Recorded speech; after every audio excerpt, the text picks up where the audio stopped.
आदित्यजी ठाकरे यांचा.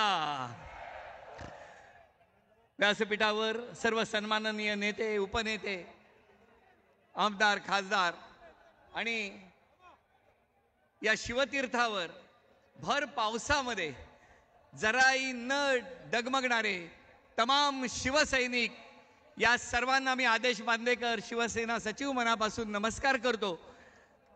आणि मला असं वाटतं गेले काही दिवस, कारण यंदाचा पाऊस काही थांबत नाहीये आणि या शिवतीर्थावर सभा होणार की नाही होणार, मेळावा होणार की नाही होणार, अशा सगळ्या चर्चा सुरू असताना या विभागातील, मुंबईतील सर्व शिवसैनिकांनी उद्धवजींच्या नेतृत्वामध्ये कंबर कसली आणि या शिवतीर्थावरती झालेला चिखल त्याचा जराही विचार न करता ज्या ज्या शिवसैनिकांनी दिवस रात्र करून मेहनत केली त्यांच्यासाठी एकदा जोरदार टाळ्या वाजवण्याची विनंती या सर्व शिवसैनिकांना करतो.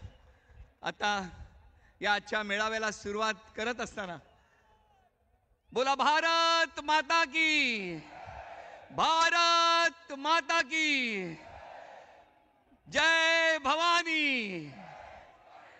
आपण या मेळाव्याची सुरुवात करत असताना मी विनंती करतो शिवसेना उपनेते नितीन बानुगडे पाटील यांना, त्यांनी या मेळाव्याची सुरुवात करावी. नितीन बानुगडे पाटील.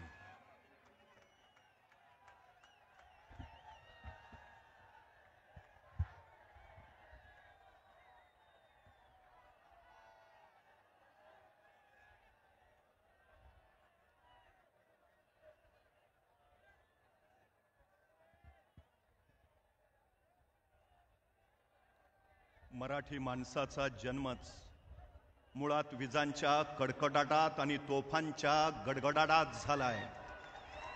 आगीशी खेळणारी माणसं आम्ही, पाण्याला भिवून पळणार नाही हे सिद्ध करणाऱ्या कडवट निष्ठावंतांचा हा दसरा मेळावा आहे. अखंड हिंदुस्थानचं कुलदैवत छत्रपती शिवाजी महाराज, वंदनीय हिंदुहृदय सम्राट शिवसेना प्रमुख बाळासाहेब ठाकरे, सगळं सुरळीत चालू असताना राज्यकारभार करणं वेगळं आणि संकटांची एकामागोमाग एक मालिका कोसळत असताना धीरदात्तपणे त्याला सामोरं जात महाराष्ट्राला सुखरूप त्यातून बाहेर काढणं वेगळं. कोरोना काळामध्ये ज्यांनी महाराष्ट्र सुरक्षित ठेवला ते महाराष्ट्राचे माजी मुख्यमंत्री तथा शिवसेना पक्षप्रमुख आदरणीय उद्धव साहेब ठाकरे, युवा सेना प्रमुख आदित्यजी ठाकरे आणि आपण कडव्या निष्ठेचे सर्व शिवसैनिक. महाराष्ट्र, महाराष्ट्र म्हणजे या अक्षांशापासून त्या अक्षांशापर्यंतचा प्रांत नव्हे. महाराष्ट्र म्हणजे या पर्वतापासून त्या पर्वतापर्यंतचं पठार नव्हे. महाराष्ट्र प्रभू रामचंद्रांना वर देणाऱ्या भवानीचा, राम वरदायिनीचा हा महाराष्ट्र. आपल्या भक्तांसाठी 28व्या विटेवर उभा राहणाऱ्या पांडुरंगाचा हा महाराष्ट्र आहे. येणाऱ्या आक्रमकांना सह्याद्रीत कोंडून त्यांना तिथंच मारणाऱ्या धारकऱ्यांचा हा महाराष्ट्र आहे. 5 पातशया पालत्या घालून त्यांच्या तख्तावर भगवा रोवणाऱ्या छत्रपती शिवाजी महाराजांचा हा महाराष्ट्र आहे. दिल्लीपतीच्या डोळ्यात डोळे घालून हिंदुस्थानच्या मुक्ततेची मुहूर्तमेढ रोवणाऱ्या आणि मरणालाही मरणाचं कौतुक वाटावं असं बलिदान देणाऱ्या छत्रपती संभाजी महाराजांचा हा महाराष्ट्र आहे. 6 पिढ्या मोगली सल्तनतीला पाण्यात दिसणाऱ्या संताजी धनाजींचा हा महाराष्ट्र आहे. हा संतांचा, समाज सुधारकांचा आणि प्रबोधनकारांचा महाराष्ट्र आहे. मराठी अस्मिता तेजाळणाऱ्या आणि मराठी माणसाला वाघासारख्या डरकाळ्या फोडायला लावणाऱ्या हिंदुहृदय सम्राट शिवसेना प्रमुख बाळासाहेब ठाकरेंचा हा महाराष्ट्र आहे. या महाराष्ट्राला जसा शौर्याचा वारसा तसा फितुरीचा शापही आहे. संभाजी महाराजांचं निधन झालं आणि औरंग्यानं महाराणी येसूबाई आणि शाहू महाराजांना कैद केलं. पण कैद झालेल्या महाराणी येसूबाई नमेनात, औरंग्याला कुर्णिसात करेनात. औरंगजेब चरफडत राहिला. त्याच वेळी सरसेनापती संताजी घोरपड्यांना मारलं गेलं आणि त्यांचं शिर औरंगजेबाच्या दरबारात दाखवायला आणलं.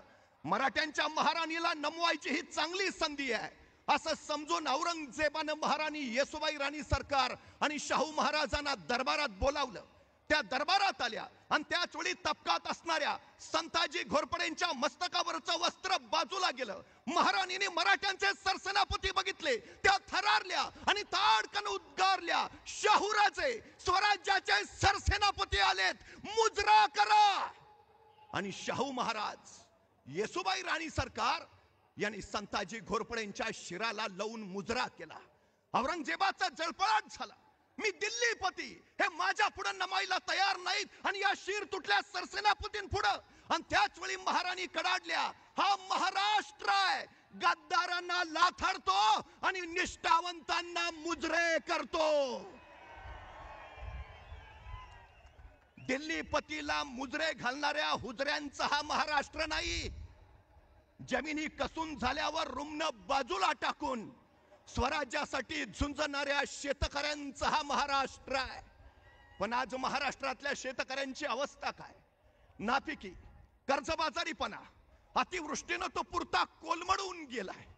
जमिनी नव्हे, शेतकऱ्याचं आयुष्य खरवडून गेलंय. त्याच्या डोळ्यातनं अश्रूचा महापूर येतोय. एका दाण्याचे 1000 दाणे करणारा माझा बळीराजा, जगाचा पोशिंदा, त्याला या संकटात सरकारनं आधार द्यावा. तर उरफाट्या काळजाचं सरकार शेतकऱ्याच्या जखमेवर मीठ चोळतंय. सोलापूर जिल्ह्यातल्या बार्शी तालुक्यातल्या एका गावात 28 महिन्यात 28 शेतकऱ्यांनी आत्महत्या केल्या. छत्रपती संभाजीनगर मधल्या पती पत्नीनं कर्जाच्या ओझ्यामुळे आत्महत्या केली. काल नांदेडच्या कोंढा गावातल्या निवृत्ती कदमांनी आत्महत्या केली आणि त्याचा धक्का सहन न झाल्यामुळे त्याच्या पित्यानं प्राण सोडले. आणखी किती बळी गेल्यावर तुमच्या कर्जमाफीची वेळ येणार आहे? किती बळी घेणार आणखी? उद्धवजी ठाकरे मुख्यमंत्री झाले आणि त्यांनी पहिला निर्णय घेतला, शेतकऱ्यांचं राज्य निर्माण करणाऱ्या शिवछत्रपतींची राजधानी रायगडाचं संवर्धन करण्यासाठी निधी देऊन. आणि दुसरा निर्णय घेतला, सरसकट शेतकऱ्यांचा 7/12 कोरा करून. तुम्ही शिवसेनेला सल्ले देता, शेतकऱ्यांची कर्जमाफी करा आणि मग शिवसेनेला बोला. शिवसेना कालही शेतकऱ्यांच्या पाठीशी होती, आजही शेतकऱ्यांच्या पाठीशीच आहे. एक शेतकरी उद्विग्न झाला, संतापला, मोठमोठ्यानं ओरडत राहिला, हे सरकार शेतकरी विरोधी आहे, हे सरकार बिनकामाचं आहे. पोलिसांनी त्याला उचलला आणि सरळ चौकीत नेला. चौकीत गेल्यावर शेतकऱ्याने विचारलं, मला इथं का आणलंय? पोलीस म्हणाले, तू सरकारच्या विरोधात बोलतोयस म्हणून तुला इथं आणलंय. तसा शेतकरी म्हटला, अहो मी आपल्या सरकारच्या नाही, पाकिस्तान सरकारच्या विरोधात बोलत होतो. पोलीस म्हणले, तू काय आम्हाला वेडा समजतो का? आम्हाला माहित नाही का कुठलं सरकार शेतकरी विरोधी आहे? आम्हाला माहित नाही का कुठलं सरकार बिनकामाचं आहे? साऱ्यांना सारं माहिती आहे. आज शेतकऱ्यांना हमी भाव नाही आणि हे सरकार सांगतंय आम्ही सत्तेत येणार. शेतकऱ्यांच्या आत्महत्या होत आहेत, सत्ताधारी सांगतायत आम्ही सत्तेत येणार. महागाई वाढली आहे, हे सत्ताधारी सांगतायत आम्ही सत्तेवर येणार. कशाच्या जोरावर? परवा माझा एक मित्र गमतीनं म्हणाला, निवडणुका आल्या की काँग्रेस सांगते पंजाचं बटन दाबा, राष्ट्रवादी सांगते तुतारीचं बटन दाबा, आपण सांगतो मशालीचं बटन दाबा आणि भाजपवाले काय सांगतात? कुठलंही बटन दाबा. लोकशाहीमध्ये निकोपाने निर्दोष निवडणुका होणं हे अत्यंत महत्वाचं. पण निवडणूक यंत्रणेवर, प्रक्रियेवर जर शंका असेल तर त्या शंका दूर करणं आणि लोकशाही सुदृढ करणं हे आपलं पहिलं कर्तव्य आहे. लोकमान्य टिळक इंग्लंडला गेले आणि इंग्लंडला गेल्यावर तिथल्या पत्रकारांनी त्यांना प्रश्न विचारला, स्वतंत्र भारताच्या मंत्रिमंडळामध्ये तुम्हाला कुठलं खातं घ्यायला आवडेल? आणि लोकमान्य टिळक म्हटले, मला विरोधी पक्षनेता व्हायला आवडेल.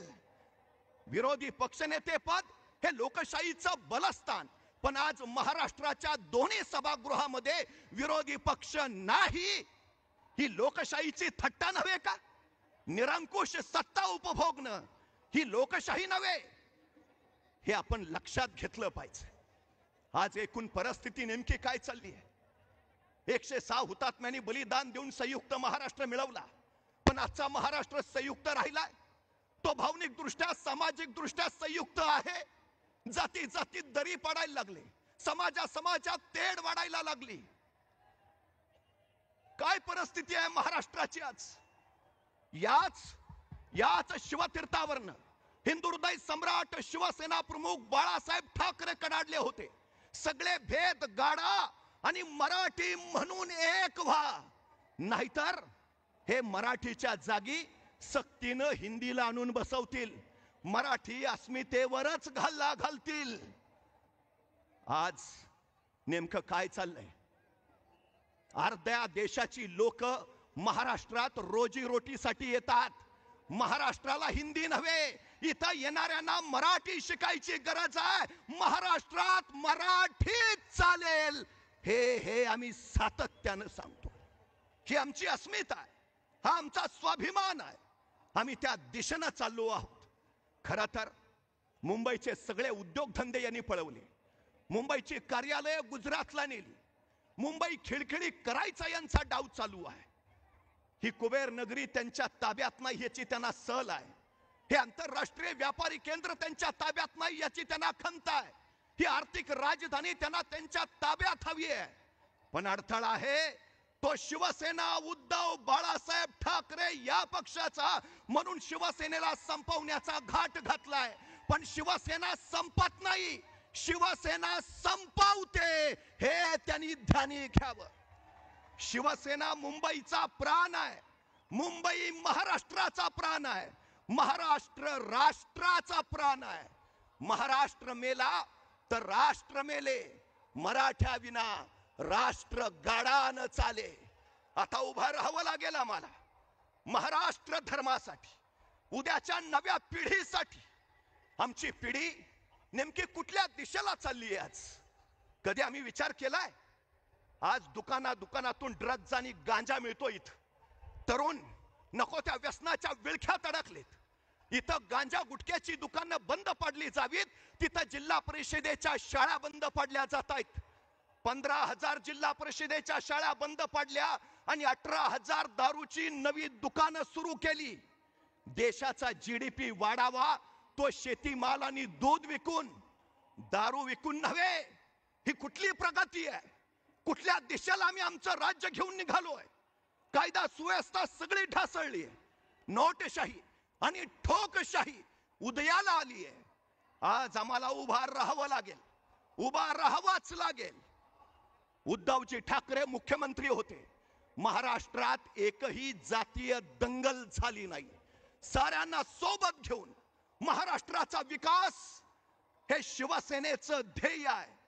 ही लढाई फक्त शिवसेनेची नाही, ही लढाई मराठी भाषेची आहे, ही लढाई मराठी संस्कृतीची आहे, ही लढाई महाराष्ट्र धर्माची आहे.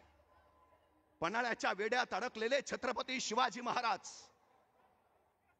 पन्हाळ्याच्या पश्चिमेकडून वादळी पावसाळी किर्र रात्री त्यांनी बांदल फौज आणि बाजीप्रभूंना सोबत घेतलं आणि विशाळगडाच्या रोखानं निघाले. त्या वादळी पावसाळी किर्र रात्रीत 21 तासाचा अखंड प्रवास करून महाराज मसाईच्या पठारावर पोहोचले आणि त्याच वेळी चाहूल लागली. शत्रू पाठलागावर आहे. बाजीप्रभू सांगते झाले, राज निमी फौज घेऊन आपण इथून निघा, निम्या फौजनीशी आम्ही ते झुंजितो, साहेब कारी मरितो. राजा म्हणले नाही बाजी, सगळे सोबत लढू. नाही राज, लाख मेले तरी चालतील पण लाखाचा पोशिंदा वाचला पाहिजे. राजा निघा. राजे पुढे निघाले आणि निम्या फौजनीशी आपल्या छातीचा कोट करून बाजीप्रभू झुंजत राहिले, कडाडत राहिले. जाऊन सांगा त्या यमाला, जोपर्यंत राजे विशाळगडावर पोहोचल्याचे तोफांचे आवाज आमच्या कानावर पडत नाहीत तोपर्यंत हा बाजी प्राण सोडणार नाही. राजे पोहोचल्याचे आवाज झाले आणि शीर तुटले, बाजी कोसळले, स्वराज्यासाठी समर्पित झाले, गजखिंड पावनखिंड झाली. आज आम्हाला बाजी प्रभूंच्या त्या जिद्दीची आणि कडकडीत निष्ठेची गरज आहे. उद्धव साहेबांच्या खांद्याला खांदा लावून उभा राहू. जगाच्या पोशिंद्यासाठी, महाराष्ट्र रक्षणासाठी, महाराष्ट्र धर्मासाठी लढत राहू. अन्याय अत्याचार करणाऱ्या महाराष्ट्र द्रोही रावणाचं दहन महाराष्ट्र धर्माच्या मशालीनं करू. चला आता सज्ज व्हा. बोला छत्रपती शिवाजी महाराज की. चहो दिशांना भगवा फडकू द्या. जय महाराष्ट्र.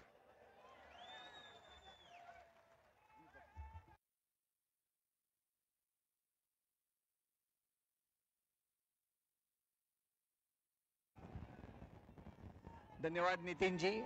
पुन्हा एकदा मी विनंती करतो, आता डाव्या बाजूनी हळूहळू सगळे पुढे सरकत आहेत, कारण सर्व प्रवेशद्वारांवरती प्रचंड गर्दी झालेली आहे.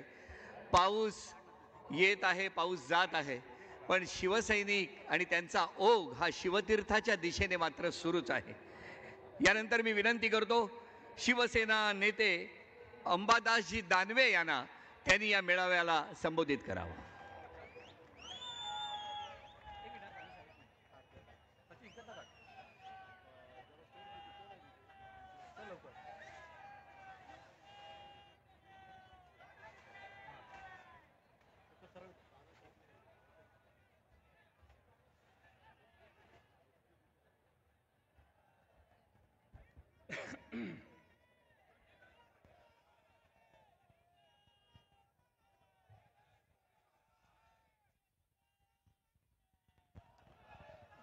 महाराष्ट्राची कुलस्वामिनी आई तुळजाभवानी,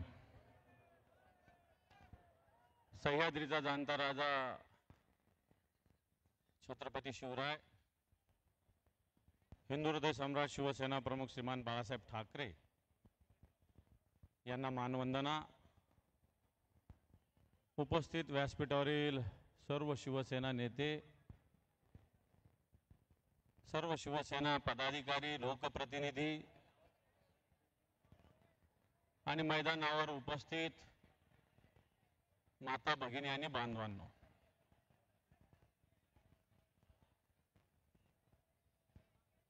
पाऊस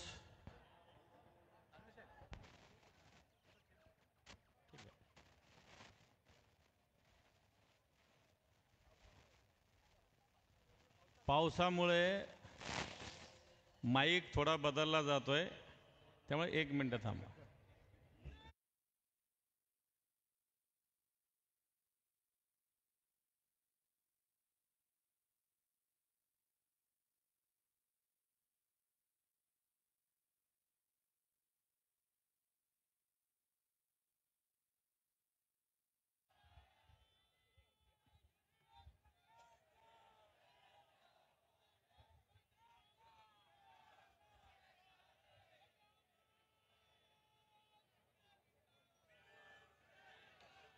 छत्रपती शिवाजी महाराज की. हिंदू हृदय सम्राट शिवसेना प्रमुख श्रीमान बाळासाहेब ठाकरे यांचा, उद्धवजी ठाकरे यांचा, आदित्यजी ठाकरे यांचा. हा आवाज कुणाचा? उपस्थित सर्व माता भगिनी आणि बांधवांनो, काही क्षणात माननीय उद्धवजी ठाकरे साहेब या मैदानावर पोहोचत आहेत आणि पोहोचत असताना आपली ही सभा भर पावसात सुरू आहे. मला वाटत नाही पाऊस कितीही जोरात आला तरी एकही मैदानावरचा माणूस हलणार नाही, उलट्या खुर्च्या वाढत जातील, एकही कमी होणार नाही. कारण ही शिवसेनेची सभा आहे, भाडखाऊ लोकांची किंवा गद्दारांची सभा नाही. आणि म्हणून आज आपण प्रतिवर्षाप्रमाणे दसरा मेळाव्यासाठी या ठिकाणी एकत्र जमलेलो आहोत. एकत्र जमलेलं असताना या महाराष्ट्रामध्ये आताच्या घडीला जर परिस्थिती बघितली तर या महाराष्ट्रातल्या 33 जिल्ह्यामध्ये हाहाकार उडालेला आहे. सर्वसामान्य शेतकरी, सर्वसामान्य माणूस अतिशय दुःखामध्ये आहे, कष्टामध्ये आहे, वेदनेमध्ये. आणि असं असताना या महाराष्ट्रातलं सरकार झोपलेलं आहे की जागा आहे? या सरकारला जनतेच्या वेदना दिसतात का नाही दिसतात? या सरकारला कान आहे की नाही आहे, हे वेदना ऐकू येतात का नाही येतात? या सरकारला डोळे आहे की नाही आहे, व्यथा दिसतात की नाही दिसतात? आणि या सगळ्यावर बोलायला यांच्याकडे तोंड आहे की नाही आहे, अशा प्रकारची स्थिती आत्ताच्या सरकारची आहे. बांधवांनो, मागच्या महिना दीड महिन्यापासून या महाराष्ट्रात अतिवृष्टीनं थैमान घातलेलं आहे. जवळपास 60 लाख हेक्टर जमीन पाण्याखाली आहे. लाखो शेतकऱ्यांचं नुकसान मोठ्या प्रमाणावर होतंय. ठिकठिकाणी आंदोलनं उभी राहत आहेत. ठिकठिकाणी वेगवेगळे राजकीय पक्ष वेगवेगळ्या भूमिका मांडतायत. आणि या सगळ्या भूमिका मांडत असताना सरकार नुसत्या घोषणेमध्ये बसलेलं आहे. घोषणेशिवाय हे सरकार काही करत नाही, अशा प्रकारची स्थिती आहे. आता नितीन बानगुळे पाटलांनी शेतकऱ्यांच्या आत्महत्येचा काही शेतकऱ्यांची नावं घेतली. आज या देशामध्ये जेवढ्या आत्महत्या झालेल्या आहे, या महाराष्ट्राच्या सरकारला लाज वाटली पाहिजे. सगळ्यात जास्त जवळपास 39% आत्महत्या फक्त महाराष्ट्रात झालेल्या आहे. हे सरकार करंट सरकार जसं आलं 1 जुलै 2023 पासून तर आतापर्यंत जून 25 पर्यंत या महाराष्ट्रामध्ये जवळपास 8,500 शेतकऱ्यांनी आत्महत्या केलेली आहे. आणि मागच्या 7 महिन्यामध्ये 8 महिन्यामध्ये या महाराष्ट्रामध्ये 1 जानेवारी पासून तर ऑगस्ट 2085 पर्यंत जवळपास 1200 शेतकऱ्यांनी आत्महत्या केलेल्या आहे. बांधवांनो, ही काही अभिमानाची बाब नाहीये. या महाराष्ट्रात एवढ्या आत्महत्या होतात आणि सरकार उघड्या डोळ्यानं या सगळ्या आत्महत्या बघत आहे. परवाच्या दिवशी संभाजीनगरात एक मोर्चा झाला. शेतकऱ्यांचा संताप, शेतकऱ्याचा राग एवढा होता की विभागीय आयुक्तालयामध्ये शेतकरी घुसले. मला असं वाटतं या सरकारने शेतकऱ्याला न्याय नाही दिला तर या महाराष्ट्रातील शेतकरी सुद्धा या मंत्रालयात घुसून या सरकारला जाब विचारल्याशिवाय राहणार नाहीये. कारण या शेतकऱ्यांना मदतीची आवश्यकता आहे. ही मदत म्हणजे काही भीक नाहीये. आज पंजाब सारखं राज्य वेगवेगळ्या पद्धतीनं मदत जाहीर करतं. आपल्या या सरकारने एनडीआरएफच्या निकषानुसार मदत जाहीर केली. परंतु जर ही मदत जाहीर केली असेल तर या मदतीनुसार या महाराष्ट्राच्या शेतकऱ्याचं भलं होऊ शकत नाही. एनडीआरएफचे निकष अतिशय तोकडे आहेत. एसडीआरएफचे निकष अतिशय तोकडे आहेत. आज ठिकठिकाणी शेकडो नव्हे हजारो गुरं वाहून गेले, कोणाच्या गायी गेल्या, कोणाच्या म्हशी गेले, कोणाचे बैल गेले. एनडीआरएफच्या निकषानुसार फक्त 3 जनावराला मदत मिळू शकते. आज मागच्या महिन्यामध्ये मागच्या आठवड्यात आम्ही मुखेडला गेलो होतो नांदेडमध्ये. एका शेतकऱ्याच्या 55 म्हशी वाहून गेल्या. परवाच्या दिवशी उद्धवजी ठाकरे साहेबांनी मराठवाड्याचा दौरा केला. या भूम मधील एका दातखिळे नावाच्या भूम तालुक्यातील एका पिंपळगावच्या एका शेतकऱ्याच्या 27 गायी वाहून गेल्या. सांगण्याचा मुद्दा हा की आज म्हैस असेल, गाय असेल, लाखाला, 1.25 लाखाला, 1.5 लाखाला, 2 लाखाला ही येते. आणि एनडीआरएफच्या निकषानुसार फक्त 35,000 37,000 रुपये या शेतकऱ्याला मिळू शकतात, तेही फक्त 3 शेतकऱ्याला. आणि म्हणून बांधवांनो, अशा पद्धतीने हे एनडीआरएफचे एसडीआरएफचे निकष अतिशय तोकडे आहेत. आज सरकारने काल परवा काही मदत जाहीर केली 2200 कोटी, परंतु ही मदत जाहीर झालेली नाही. माझ्याकडे याचे सगळे सर्क्युलर आहे. सरकारने जाहीर केलेले अध्यादेश आहे. या अध्यादेशामध्ये या सरकारने जाहीर केलेली रक्कम ही काही 2200 कोटी नाही. ही मदत फक्त ऑगस्ट पर्यंतच्या अतिवृष्टीची त्यांनी जाहीर केलेली आहे. आणि ही मदत फक्त 1339 कोटीची आहे. आज 60 लाख हेक्टरचं नुकसान झालेलं असताना ही मदत फक्त 15 लाख हेक्टरच्या जमिनीची मदत आहे. आणि हे सरकार मदत जाहीर करत असताना या सरकारवर विश्वास ठेवता येणार नाही.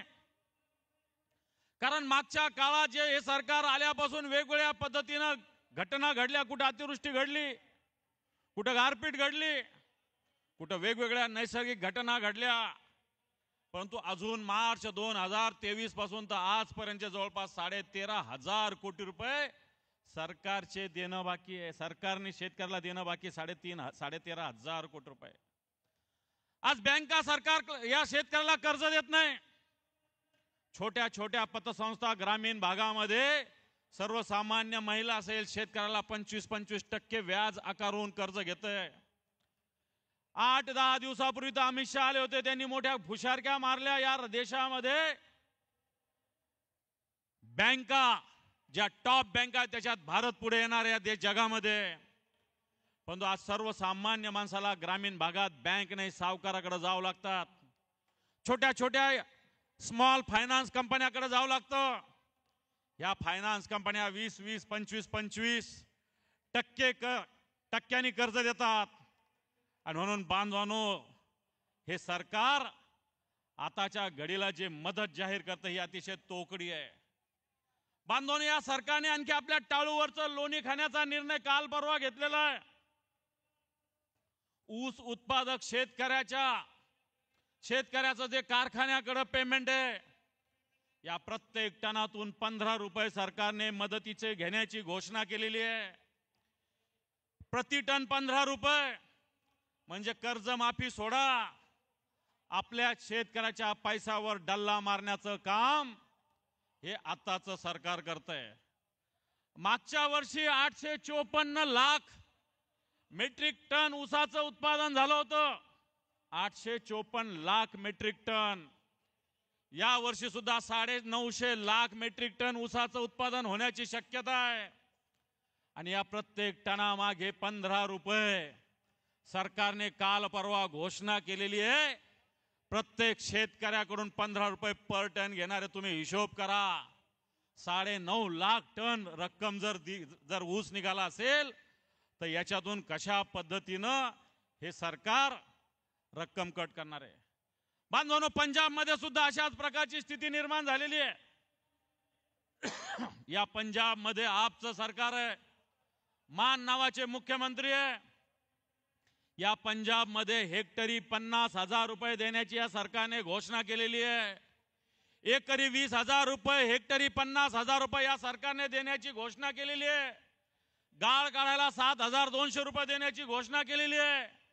आणि जी कर्जाची जी मुदत वाढ ही 6 महिन्यानं केलेली आहे. येणाऱ्या 6 महिने कोणत्याही प्रकारे कर्जावर व्याज लागणार नाही, कर्ज फेडण्याची आवश्यकता नाही. जर पंजाब सारखं राज्य जर हे करू शकतं तर हे महाराष्ट्र एवढं पुढारलेलं राज्य आपण म्हणतो, या राज्यामध्ये पंजाब सारखी मदत देण्याची आताच्या घडीला आवश्यकता आहे.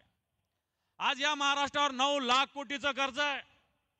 9 लाख कोटीचं कर्ज असताना मागच्या काळामध्ये सातत्यानं शेतकऱ्याची किती रकमेची बाकी आहे मी तुम्हाला सांगितलं. परंतु या महाराष्ट्रामध्ये 400 ज्या कारखान्यात, या कारखान्याकडे आताच्या घडीला ज्या पद्धतीनं थक हमी आहे, 46,000 कोटी रुपयाची थक हमी आहे. 46,000 कोटीची थक हमी सरकारने घेतलेली आहे. सर्वोच्च न्यायालयाच्या आदेशानुसार या थक हमीची रक्कम राज्य सरकारला भरावी लागलेली आहे. आज हजारो कोटी रुपये सरकार भरतंय. मागच्या काळामध्ये काही लोकांनी भारतीय जनता पार्टीमध्ये प्रवेश केलेल्या लोकांच्या कारखान्याला सरकारने थक हमी दिली एनसीडीसीच्या मार्फत. अतिशय अवघड आहे एनसीडीसीची कर्ज. एनसीडीसीचं कर्ज असं आहे की या कारखान्यानं 1 रुपया जरी थकवला तर महाराष्ट्र सरकारचं रिझर्व्ह बँकेमध्ये जे खातं आहे या खात्यातून डायरेक्ट या कर्जाची रक्कम कट होते. ज्या लोक भारतीय जनता पार्टीत गेले, जे लोक भारतीय जनता पार्टीला समर्थन करतात, अशा लोकांना अशा प्रकारचं कर्ज मागच्या काळात दिलं गेलं. त्याच्यातले काही नाव मी सांगू इच्छितो. जे भोरचे आमदार काही थोपटे, त्यांच्या कारखान्याला 409 कोटी रुपये दिले गेले. विखे जे आहेत, विखे पाटलाच्या कारखान्याला 218 कोटी रुपये दिले गेले. या सरकारला जे एनसीडीसीच्या मार्फत जे कर्ज दिलं जातंय, हे कर्ज मला असं वाटतं राज्याच्या हिताचं नाही. जर शेतकऱ्याची 1 लाखाची थक हमी तुम्ही घेऊ शकत नाही, शेतकऱ्याची 50,000ची 2 लाखाची थक हमी आपण घेऊ शकत नाही, परंतु अशा धनदांडग्या साखर कारखान्याला सरकार मोठ्या प्रमाणावर थक हमी देतंय. आत्ताच्या घडीला या सगळ्या कारखान्याकडे जवळपास 1550 कोटी रुपये येणं बाकी आहे. आणि म्हणून बांधवांनो, हे सरकार या महाराष्ट्रातलं शेतकऱ्याच्या विरोधातलं. पीक विमा होता या महाराष्ट्रामध्ये, 1 रुपया पीक विमा कोणत्याही शेतकऱ्यानं मागितला नव्हता.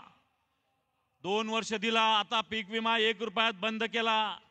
4 ट्रिगर पीक विम्याचे होते, आता फक्त 1 ट्रिगर ठेवलं. नैसर्गिक आपत्तीमध्ये पीक विमा देऊ शकत होतो. आता जर काळामध्ये हा पीक विमा या अटी शर्तीनुसार जर असता तर या लाखो शेतकऱ्यांना विमा देता आला असता. आणि म्हणून मला असं वाटतं आपण शिवसेनेच्या माध्यमातून निश्चित मागणी करू, या पीक विम्याचे जे निकष शिथिल झाले पाहिजे. आज अशा पद्धतीनं सरकारने स्वतःचा खर्च वाचवण्यासाठी या शेतकऱ्याच्या गळ्यावर नख ठेवलेले बांधवांनो. आणि म्हणून येणाऱ्या काळामध्ये शिवसेनेला लढा द्यावा लागेल. पीक विम्याच्या बाबतीत ज्या ज्या अटी शर्ती याच्यात बदल करावा लागणार आहे बांधवांनो. आणि म्हणून खऱ्या अर्थानं येणाऱ्या काळात आपल्याला लढा द्यायचा आहे. उद्धवजी ठाकरे साहेबांनी मागच्या काळामध्ये दौरा केला. हा दौरा मराठवाड्याच्या 5 जिल्ह्यामध्ये झाला. या लातूरमध्ये ते गेले, धाराशिवमध्ये गेले, बीडमध्ये गेले, जालन्यामध्ये गेले, संभाजीनगरात गेले. गावगाव उद्धवजी ठाकरे साहेब थांबले. मोठे बूट घालून चिखलात जायचं नाही असं नाही, शेतकऱ्याच्या शेतामध्ये गेले, शेतकऱ्याच्या व्यथा ऐकल्या, शेतकऱ्याच्या कथा ऐकल्या. उद्धवजी ठाकरे साहेबांनी रात्री उशिरापर्यंत दौरा केला आणि खऱ्या अर्थानं शेतकऱ्याचं दुःख जाणून घेतलं. आणि या काळात शेतकऱ्यांनी कोणती आठवण करून दिली असेल तर उद्धवजी ठाकरे साहेबांनी केलेली 2 लाख रुपयाची कर्जमाफी. आजही शेतकऱ्याला ही 2 लाखाची कर्जमाफी आठवते. आणि म्हणून बांधवांनो, आताच्या या परिस्थितीमध्ये शेतकरी रोज मरत आहे. शेतकरी रोज मरत असताना त्याचा 7-12 कोरा होण्याची आवश्यकता आहे. आज मंत्री वेगवेगळ्या मंत्र्यावर मोठ्या पद्धतीनं कर्ज आहे, पण तो शेतकऱ्याचं कर्ज माफ होत नाही. आज अजितदादा पवार एका ठिकाणी म्हटले, लाडक्या बहिणीसाठी आम्ही 45,000 कोटी रुपये दिले. लाडक्या बहिणीसाठी 45,000 कोटी रुपये दिले, पण तो या लाडक्या बहिणीचा नवरा आज मरतोय, या लाडक्या बहिणीचा बाप आज मरतोय, या लाडक्या बहिणीचं कुंकू पुसलं जातंय, या लाडक्या बहिणीच्या लेकरा बाळाचे दप्तर वाहून गेले, या लाडक्या बहिणीच्या लेकरा बाळाला खायला अन्न नाही. आणि हे 45,000 कोटी रुपये 1,500 रुपये दिल्याच्या गप्पा मारणारं सरकार या महाराष्ट्रात आहे बांधवांनो. म्हणून ही लाडकी बहीण आज व्यथित आहे. या लाडक्या बहिणीला 1,500 रुपये नाही तर या लाडक्या बहिणीला कर्जमाफीची आवश्यकता आहे. आज या लाडक्या बहिणी विधवा होतात. एकीकडे देवा भाऊ म्हणून जवळपास 100 कोटी रुपयाच्या जाहिराती द्यायच्या. कोणती साइन पोस्ट कंपनी 100 कोटीच्या जाहिराती दिल्या. राऊत साहेब, तुमच्यावर फक्त 15 लाख रुपयाचा आरोप टाकून तुम्हाला जेलमध्ये टाकलं. 100 कोटी रुपयाच्या जाहिराती दिल्या. कोणी दिल्या? बेनामी मालमत्ता, बेनामी नावानं दिली गेली 100 कोटीचं जाहिराती. बांध्यापासून चांद्यापर्यंत सगळ्या ठिकाणी देवा भाऊ जाहिराती लागल्या. देवा भाऊच्या या बहिणी आज विधवा होतात, परंतु या भावाला याची चिंता नाही बांधवांनो. म्हणून अशा पद्धतीनं सगळी स्थिती आहे. आज या सगळ्या स्थितीमध्ये देवा भाऊ सारखे मुख्यमंत्री प्रचंड प्रमाणात जाहिराती देतात.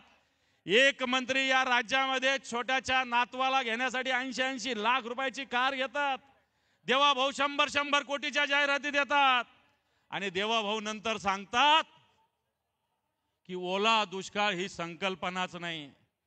देवा भाऊचं हे पत्र आहे. काल उद्धवजी ठाकरे साहेबांनी सुद्धा दाखवलं. हे पत्र आहे देवा भाऊचं.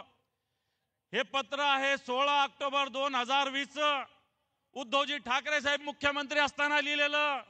आणि त्यांनी लिहिलेलं आहे, परतीच्या पावसाने जो पाऊस आला याच्या तातडीनं मदत करा, अशा पद्धतीचं पत्र लिहिलेलं आहे. बरंच लिहिलेलं आहे, मी वाचत नाही. परंतु जिल्ह्यात पूर्वीच्याच पंचनाम्यावर नुकसान भरपाई अजून मिळाली नाही. यांचे तर अजून पंचनामेच झालेले नाही. बांधावर त्याचप्रमाणे सगळ्यात शेवटी असं म्हणतात, नुकसानीची व्यापकता आणि सार्वत्रिक झालेले नुकसान पाहता तातडीने ओला दुष्काळ जाहीर करून दुष्काळाच्या निकषाप्रमाणे ही मदत दिली गेली पाहिजे. आपण तातडीनं लक्ष घालावे, अशा प्रकारचं पत्र लिहिले. आता तुम्ही काय करताय? आता तुम्ही काय करता? हे तुमचं पत्र आहे. 5 वर्ष मुख्यमंत्री होते तुम्ही. 14 ते 19, 20 ला लिहिलेलं पत्र आहे. तुम्हाला माहिती नाही दुष्काळ ही संकल्पना, ओला दुष्काळ ही संकल्पना काय? आणि म्हणून हे सरकार खोटं बोलतंय. आणि सरकार खोटं बोलत असताना आज हा शेतकरी खऱ्या अर्थानं याला मदतीची आवश्यकता आहे. आज ही मदत जर बघायला गेलं तर मला असं वाटतं सरकारची द्यायची तयारी नाही. आणि म्हणून येणाऱ्या काळामध्ये भले दिवाळीचा सण असेल, शिवसेनेला लढा उभा राहावा लागेल. हा लढा शेतकऱ्यासाठी असेल, हा लढा असेल शेतकऱ्याच्या कर्जमाफीसाठी, हा लढा असेल पीक विम्याच्या वेगवेगळ्या अटी शर्तीसाठी, हा लढा असेल हेक्टरी 50,000 रुपये मदत मिळाली पाहिजे याच्यासाठी. हा लढा शिवसेनेला करावा लागेल. आणि मी 100% सांगतो, हा दसरा झाल्यानंतर शिवसेना या महाराष्ट्रात हा लढा उभा केल्याशिवाय राहणार नाही. आज आम्ही मागणी करतोय. ही मागणी करत असताना जिल्ह्यावर जाऊ, तालुक्याच्या तहसीलवर जाऊ, वेळ प्रसंगी मंत्रालयात घुसू, परंतु या सरकारला शेतकऱ्याला न्याय द्यायला आम्ही भाग पाडू. म्हणून बांधवांनो, या मेळाव्याच्या माध्यमातून शिवसेनेचा हा मेळावा विचाराचा मेळावा आहे. 80% समाजकारणाचा मेळावा आहे. शेतकरी या समाजाचा, या महाराष्ट्राचा मुख्य घटक आहे. आणि शेतकरी व्यथित असताना, शेतकरी दुखी असताना ही शिवसेना थांबू शकत नाही. आणि म्हणून येणाऱ्या काळामध्ये या दसऱ्याच्या निमित्तानं आपल्याला संकल्प करायचा आहे. उद्धवजींच्या नेतृत्वाखाली येणाऱ्या काळात एक व्यापक लढा करू आणि या शेतकऱ्याला न्याय देण्याचा संकल्प आपल्याला करावा लागेल. उद्धवजी ठाकरे साहेबांनी दिलेली 2 लाखाची कर्जमाफी, कर्जमुक्ती आपल्याला आठवावं लागेल. ही कर्जमुक्ती खऱ्या अर्थानं या महाराष्ट्राला ऐतिहासिक ठरली होती. आज या सगळ्या कर्जमाफीच्या बद्दल हे सगळे लोक स्वतःचे शब्द फिरवतात, परंतु शब्द फिरवत असताना मला असं वाटतं यांनी सरकार यायच्या आधी काय काय बोलले लक्षात ठेवा, आता काय काय बोलतात लक्षात ठेवा. आणि म्हणून बांधवांनो, ह्या सगळ्या विषयामध्ये शिवसेना शांत बसू शकत नाही. पंजाबने ज्या पद्धतीनं लढा दिला, पंजाब ज्या पद्धतीनं या सगळ्याला शेतकऱ्याला मदत करते, मला वाटतं ही मदत येणाऱ्या काळामध्ये सर्वसामान्य जनतेला मिळण्याची आवश्यकता आहे बांधवांनो. आणि म्हणून ही मदत मिळवण्यासाठी आपल्याला लढा द्यावा लागेल. हा लढा करत असताना शिवसेनेनं ज्या पद्धतीनं उद्धवजींच्या नेतृत्वाखाली एक कर्जमाफी केली होती, येणाऱ्या काळात सुद्धा ही कर्जमाफी आवश्यक आहे. मी फक्त एक व्हिडिओ एक अर्ध्या मिनिटाचा आपल्याला ऐकवतो.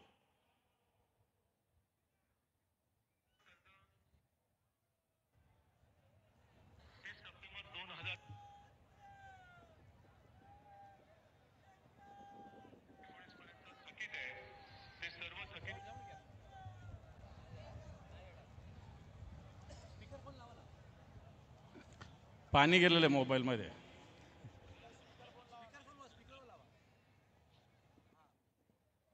कसं लावतं?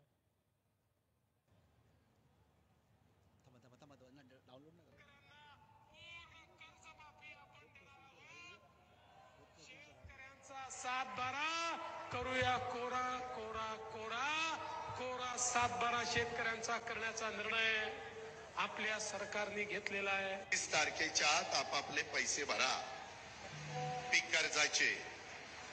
त्याच्यामध्ये जे काही सांगितलेलं होतं ते प्रत्यक्षात कृतीमध्ये येत नाही.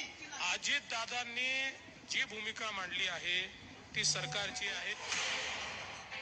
एकीकडे देवेंद्र फडणवीस म्हणतात 7-12 कोरा कोरा कोरा, अजितदादा म्हणतात 30 तारखेपर्यंत पैसे भरा.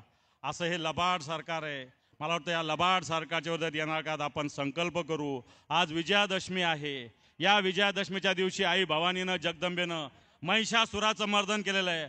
आजचं हे राज्यातलं सरकार महिषासुराचा अवतार आहे. मला वाटतं हा महिषासुराच्या अवताराला शिवसेना रूपी आई भवानीची तलवार निश्चित नेस्त नाबूद करण्यासाठी आपण संकल्प करावा. अशा प्रकारची विनंती आवाहन करतो. थांबतो. धन्यवाद. जय हिंद, जय महाराष्ट्र.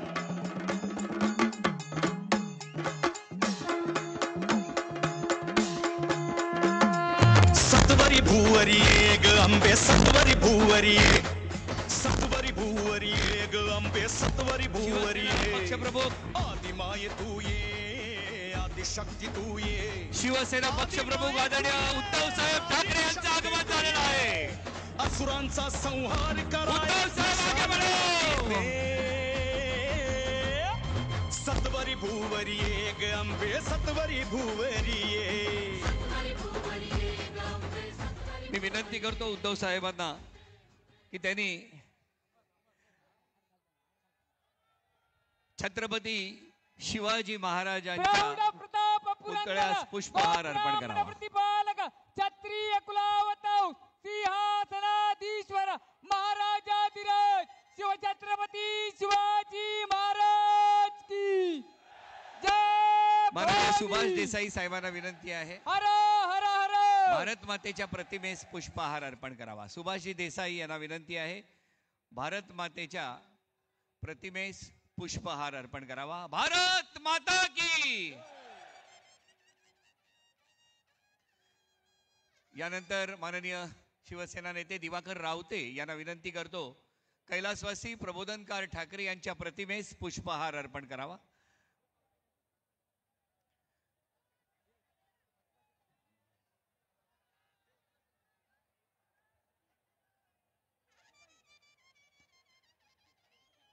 माननीय चंद्रकांतजी खैरे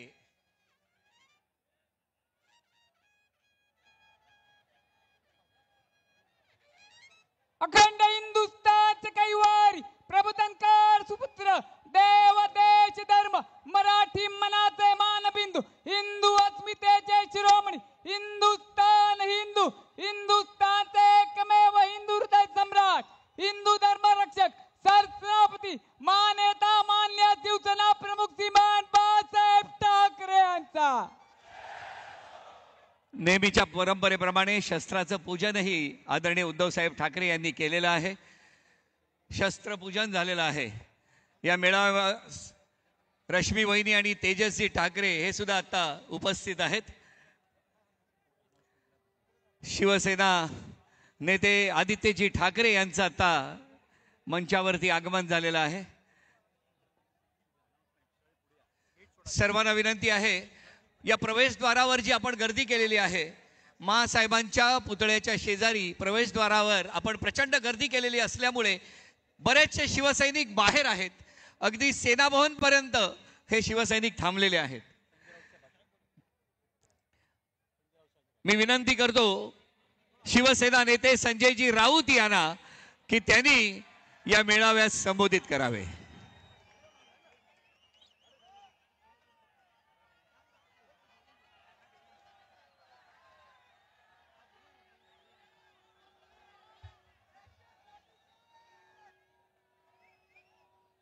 आदरणीय पक्षप्रमुख माननीय उद्धवजी ठाकरे, सर्व मान्यवर नेते आणि या भर पावसात चिखलात या ऐतिहासिक दसरा मेळाव्यासाठी उपस्थित असलेले निष्ठावंत शिवसैनिक,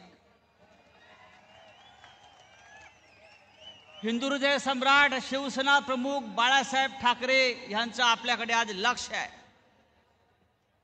68 वर्षापूर्वी शिवसेना प्रमुखांनी जी ठिणगी टाकली शिवसेनेची, त्याचा हा पेटलेला वणवा मुसळधार पावसात सुद्धा विझू शकत नाही. या संपूर्ण देश पाहतो आहे. आतापर्यंत नेत्यांची भाषणं व्हायची आणि मग पाऊस पडायचा. या इथे पाऊस वादळ असताना सुद्धा हा मेळावा आपण करतो आहोत आणि हजारोच्या संख्येने आपण इथे जमलेला आहात. हे शिवतीर्थ आहे आणि हे शिवतीर्थ फक्त आपल्या शिवसेनेचं आहे. या शिवतीर्थाच्या पलीकडे आणखी एक शिवतीर्थ आहे, ते सुद्धा आपलंच मानायला पाहिजे. हिंदू हृदय सम्राट शिवसेना प्रमुखांनी ज्या शिवसेनेची स्थापना या शिवतीर्थावर केली, त्या शिवसेनेचा दसरा मेळावा ही महाराष्ट्राची परंपरा आहे. मराठी माणसाची भक्कम एकजूट ज्या शिवसेना प्रमुखांनी केली, त्या शिवसेनेला हादरे देण्याचा प्रकार कोणी किती केला तरी त्या हादऱ्यामध्ये आपण संपून जाणार आहात. आज मला अनेकांनी प्रश्न विचारले, अनेकांनी शंका उपस्थित केल्या. शिवतीर्थावर चिखल झालेला आहे, म्हणजे तुम्ही चिखलफेकच करणार? मी म्हटलं होय, गद्दारांवर चिखलफेकच करणार, त्यांची तीच लायकी आहे.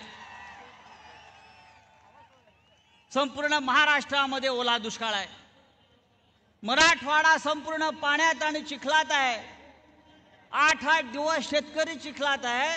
आपण 2 तास पाण्यात आणि चिखलात ही सभा घेतली तर आपल्याला वाईट वाटण्याचं कारण नाही.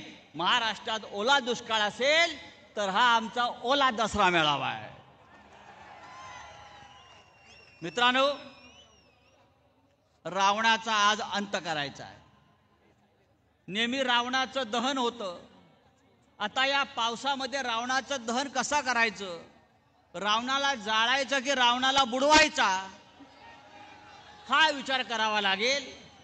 या मुंबईमध्ये पाऊस आहे. या मुंबईमध्ये रावणाला बुडवायचा आणि दिल्लीतल्या रावणाला जाळायचा. माननीय उद्धव साहेबांनी शस्त्रपूजा केलेली आहे. शस्त्रपूजा करण्याचा अधिकार हा माननीय हिंदुहृदय सम्राट बाळासाहेब ठाकरे यांच्या शिवसेनेचा आहे. मला विचारलं गद्दारांच्या मेळाव्यामध्ये ते काय पूजणार? मी म्हणलं त्यांना शस्त्रपूजा करण्याचा अधिकार असू शकत नाही. मग ते काय पूजणार? मला सांगण्यात आलं त्यांच्याकडून त्यांनी दिल्लीतून अमित शहाचे जोडे आणलेले आहेत.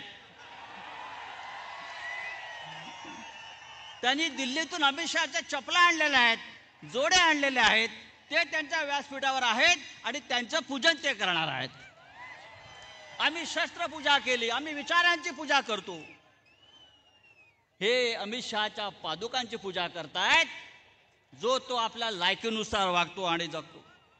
हा निष्ठावंतांचा मेळावा आहे. आणि आमची निष्ठा कशी? हम छोटे छोटे फायदे के लिए जमीर का सौदा नहीं करते. हम छोटे छोटे फायदे के लिए जमीर का सौदा नहीं करते. हमारी खून की आखिरी बूंद उद्धव जी आपके दामन पर होगी, आपके दामन पर होगी. हे सरकार महाराष्ट्राचं आणि देशाचं सरकार हे होट चोरीतून आलेलं सरकार आहे. त्याच्यावरती उद्धवजी बोलतील. महाराष्ट्रामध्ये होट चोरी, लोकसभेला होट चोरी, शिवसेनेची चोरी, धनुष्यबाणाची चोरी, शरद पवारांच्या घड्याळाची चोरी. मला सांगितलं हे एवढे चोर आहेत, मुंबईतल्या चोर बाजाराचं नाव आता मोदी बाजार करा. बरोबर ना? मुंबईच्या चोर बाजाराचं नाव मोदी बाजार करा. एवढ्या चोऱ्या ह्या लोकांनी केलेल्या आहेत. मिळेल ते चोरतायत. मित्रांनो, आपण भर पावसामध्ये आलेला आहात. मी जास्त वेळ घेणार नाही. ही लढाई मोठी आहे. ही लढाई मुंबईची आहे, महाराष्ट्राची, दिल्लीची आहे. आपल्याला माननीय उद्धव ठाकरे यांच्या पाठीशी ठामपणे उभं राहायचं आहे. मी तूर्त आपलं इतकंच सांगतो आणि पुन्हा आपली रजा घेतो. जय हिंद, जय महाराष्ट्र.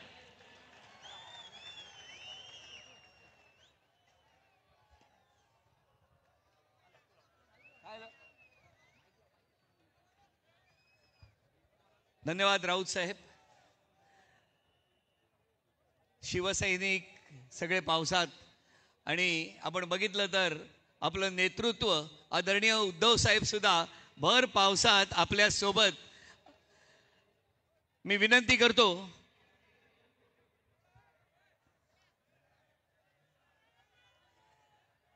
शिवसेना पक्षप्रमुख आदरणीय उद्धव साहेब ठाकरे यांना की त्यांनी या मेळाव्याला मार्गदर्शन करावं. अरे आवाज कुणाचा? उद्धव साहेब आगे बढो. वंदनीय हिंदुहृदय सम्राट शिवसेना प्रमुख बाळासाहेब ठाकरे यांचा. मी मुंबईकर, शिवशक्ती भीमशक्ती एकजुटीचे प्रणेते, महाराष्ट्रातील तमाम शेतकऱ्यांचे, गोरगरिबांचे, कष्टकऱ्यांचे, वारकऱ्यांचे कैवारी माननीय शिवसेना पक्षप्रमुख, महाराष्ट्र राज्याचे सन्मान्य माजी मुख्यमंत्री, कुटुंब प्रमुख श्रीमान उद्धव साहेब बाळासाहेब ठाकरे यांचा. अखंड हिंदुस्थानचे कैवारी, प्रबोधनकार सुपुत्र, देव देश धर्म मराठी मनाचे मानबिंदू, हिंदू अस्मितेचे शिरोमणी, हिंदुस्थान हिंदू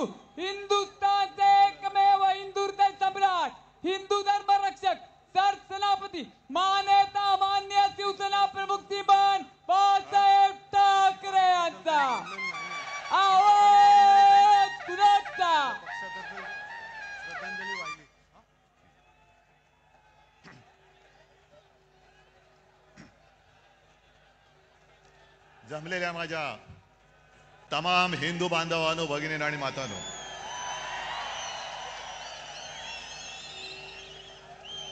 आपल्या परंपरेप्रमाणे सर्वांना दसऱ्याच्या पहिल्या प्रथम मी शुभेच्छा देतो, विजयादशमीच्या शुभेच्छा. आणि किती वेळा मी बोलायचं की अशी जीवाला जीव देणारी माणसं हेच खरं आयुष्यामधलं सोनं असतं. आणि म्हणूनच अनेक पक्षांचं आपल्या शिवसेना फोडण्याकडे लक्ष आहे. आणि त्यांना असं वाटलं की काही जणांनी त्यांनी पळवलंय, जे पळवलं ते पितळ होतं, सोनं माझ्याकडेच आहे.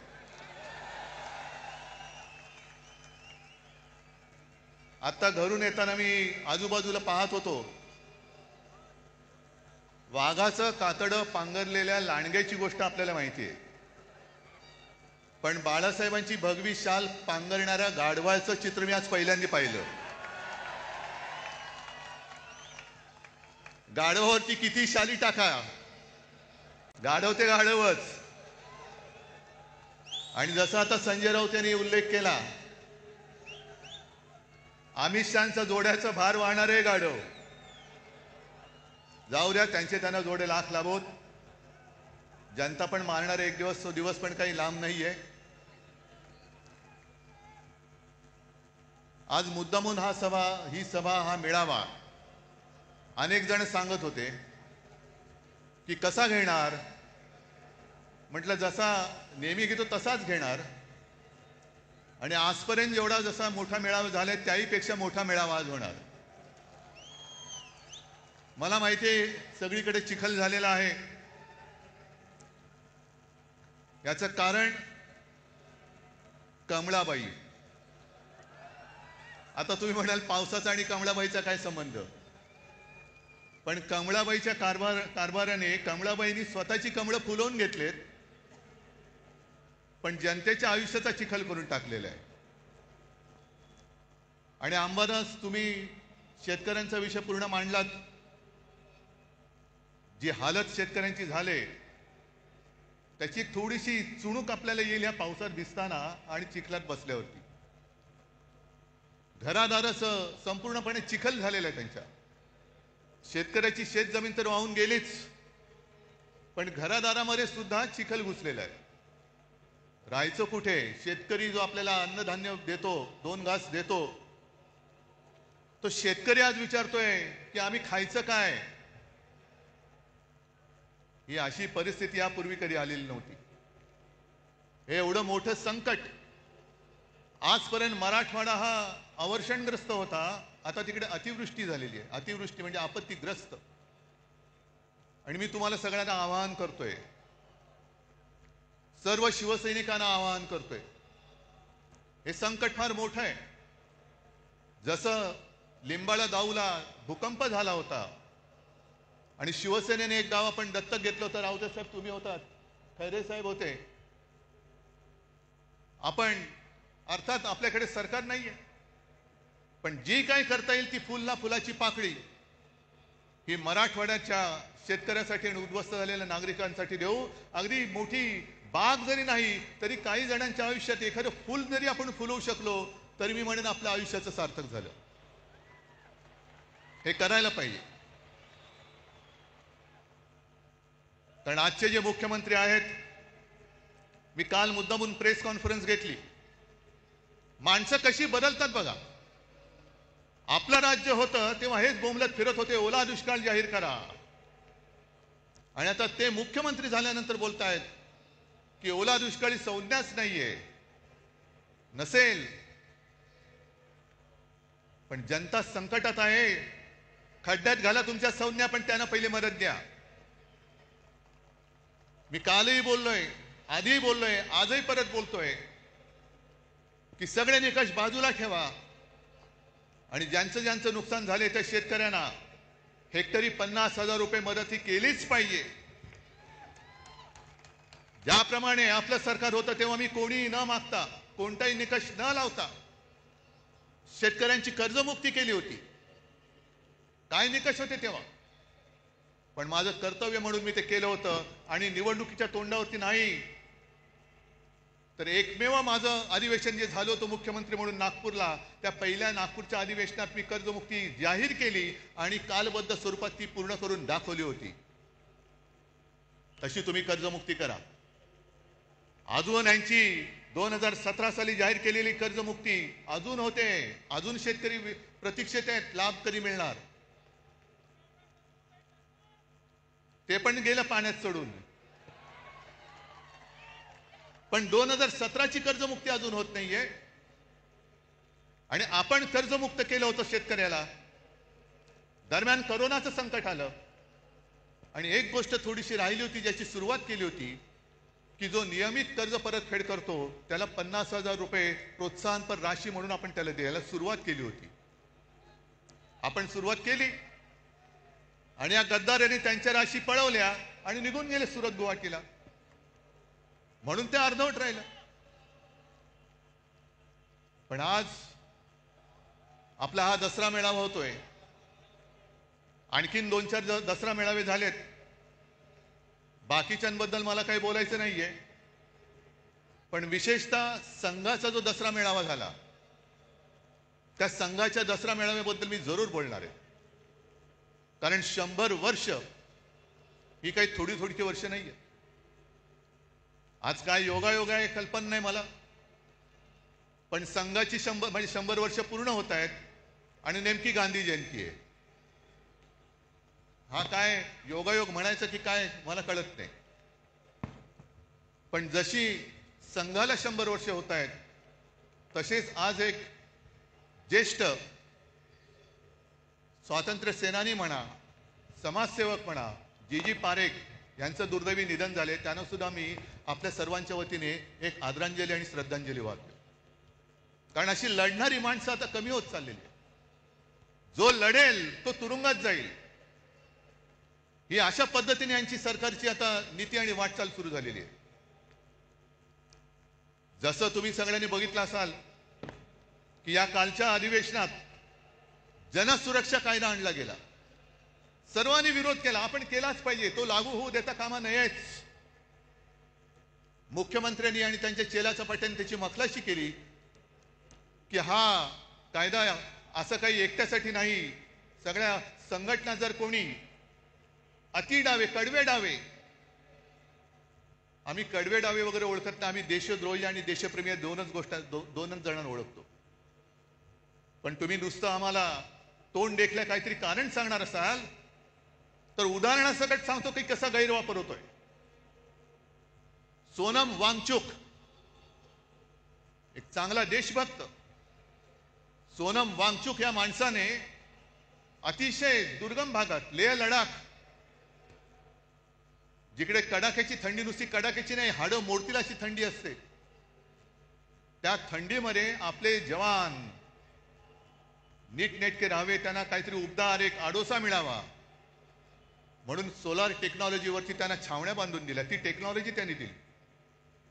पाण्याचं दुर्भिक्ष होतं, ते दुर्भिक्ष होऊ नये, पाणी मिळालं पाहिजे म्हणून त्यांनी आईस तुपाची योजना आणली. काल परवापर्यंत जे मोदींची स्तुती करत होते, पण त्यांनी आंदोलन सुरू केलं का? न्याय हक्कासाठी. लेह लडाखला न्याय हक्क मिळालाच पाहिजे. न्याय हक्क ही लोकशाहीतली मूलभूत गरज आहे आणि न्याय हक्कासाठी त्यांनी लढाई करत होते, करतायत. उपोषण चालू ठेवलं होतं पण सरकार ढुंकून बघायला तयार नाही. मग पेटले सगळे, काय त्याला आता जेनजी जसं नेपाळमध्ये पेटले, लेह लडाखमध्ये रस्त्यावरती आले आणि मोदी बाबांनी त्यांना सरळ उचलून रासुकाखाली आत टाकून दिलं. जा, 1 वर्ष आता बाहेरच पडणार नाही. हा जनसुरक्षा कायदा, हम करे सो कायदा, तोच आपल्याला तोडून मोडून टाकायचा आहे. तोच तोडून मोडून टाकायचा आणि टाकलाच पाहिजे. कारण मोदींची स्तुती करत होते तोपर्यंत वांगचुक हे देशद्रोही नव्हते, पण त्यांच्यावरती आता आरोप ठेवले की तुम्ही पाकिस्तानमध्ये जाऊन आलात, एका शिष्टमंडळातनं ते पाकिस्तानला गेले होते म्हणून देशद्रोही म्हणून जर वांगचुक यांना अटक होणार असेल तर नवाज शरीफचा केक गपचूप जाऊन खाऊन येणाऱ्या मोदींना काय म्हणायचं ह्या सुद्धा प्रश्नाचं उत्तर आम्हाला मिळालं पाहिजे. न्याय हक्क मागणं हा या देशामध्ये देशद्रोह होतोय. आणि म्हणून काही वेळेला असं वाटतं की या सगळ्या कमळाबाईंनी चिखल करून ठेवलाय. जो म्हणतोय ते तुम्हाला आता कळेल. एक एक गोष्टी मी तुम्हाला सांगेन तसं. एक तर भाजप आणि प्रशासन सरकार चालवण्याचा सुतराम संबंध नाही, दुरान्वयाने सुद्धा संबंध नाहीये. 3 वर्ष मणिपूर जळतंय. आता काल परवाकडे मोदी मणिपूरमध्ये गेले. 3 वर्ष जळते मणिपूर. तिथल्या महिलांची धिंड निघते, धिंडवडे निघतात अब्रूचे. ना मोदी जायला तयार, ना दुसरे व्यापारी जायला तयार. पण एवढं करून मोदी गेले. आम्हाला असं वाटलं की मोदी काहीतरी तोडगा काढतील, ज्यांच्यावरती अत्याचार झाले त्यांना काहीतरी सांत्वन करतील. पण गेल्यानंतर त्यांचं भाषण आलं होतं. हसायचं की रडायचं.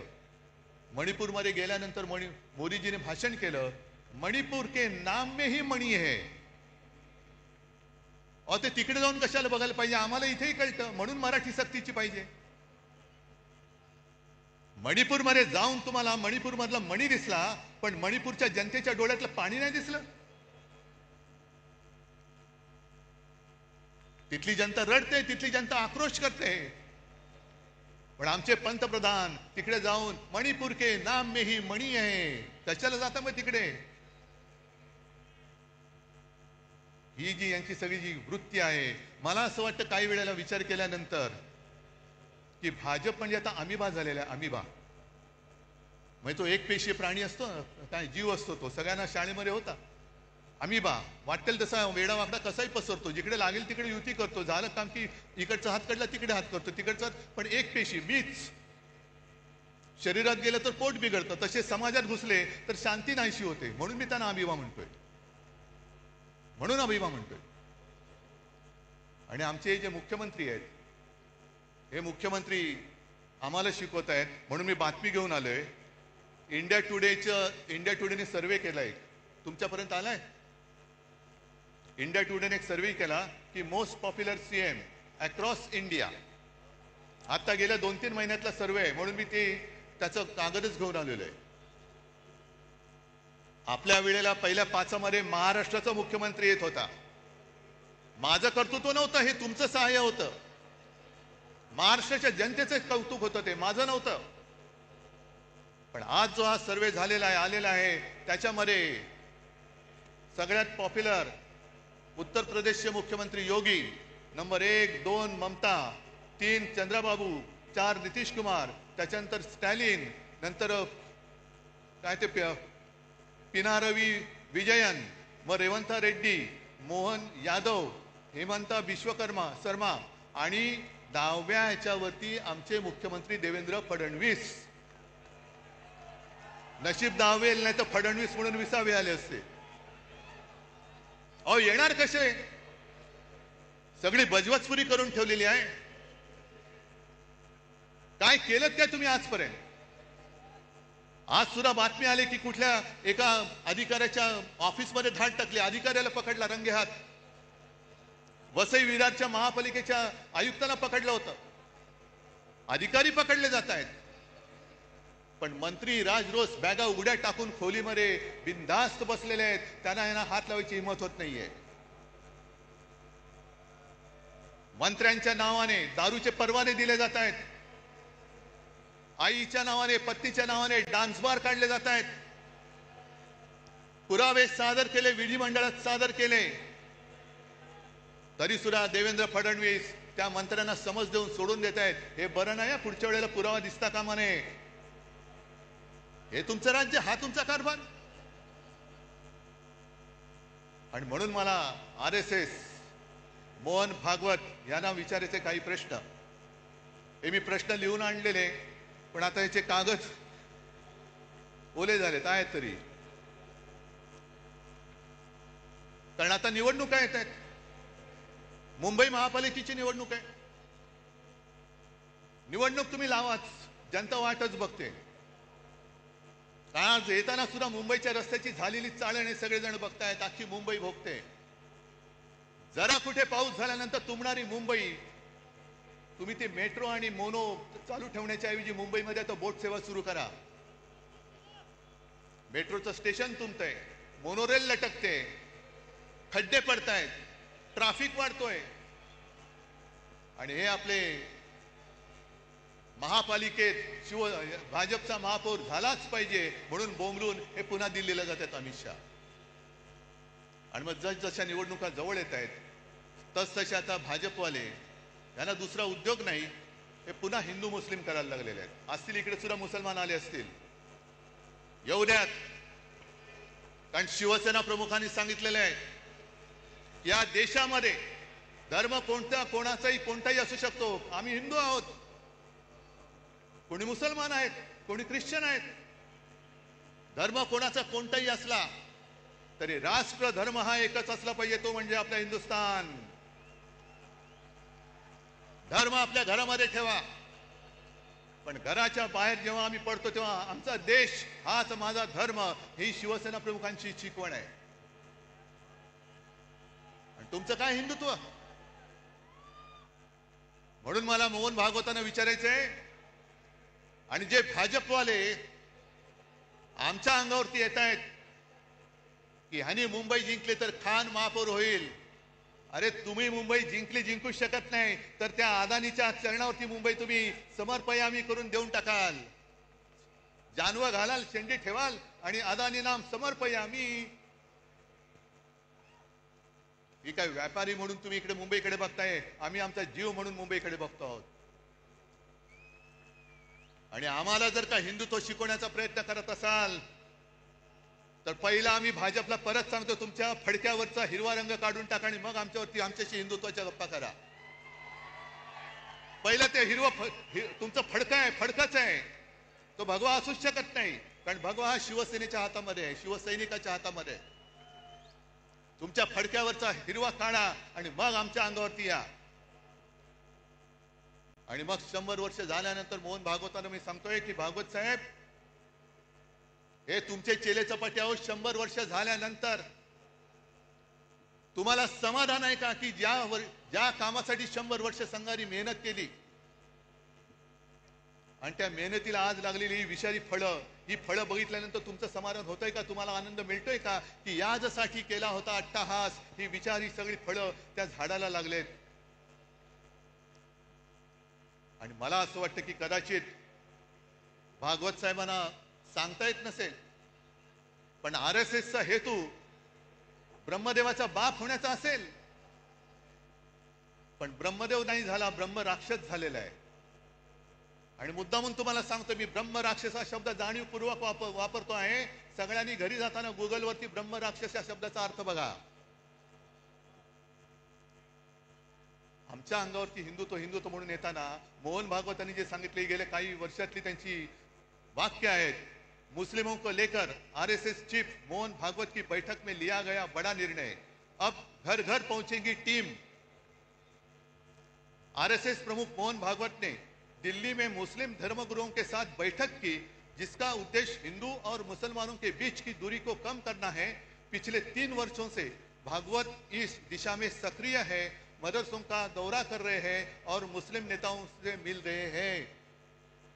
हे जे बेंबीच्या देठापासून ओरडणारे भाजपडे आहेत त्यांना विचारतोय, मोहन भागवतांनी हिंदुत्व सोडले बोलण्याची हिंमत आहे का तुमची? आहे हिंमत?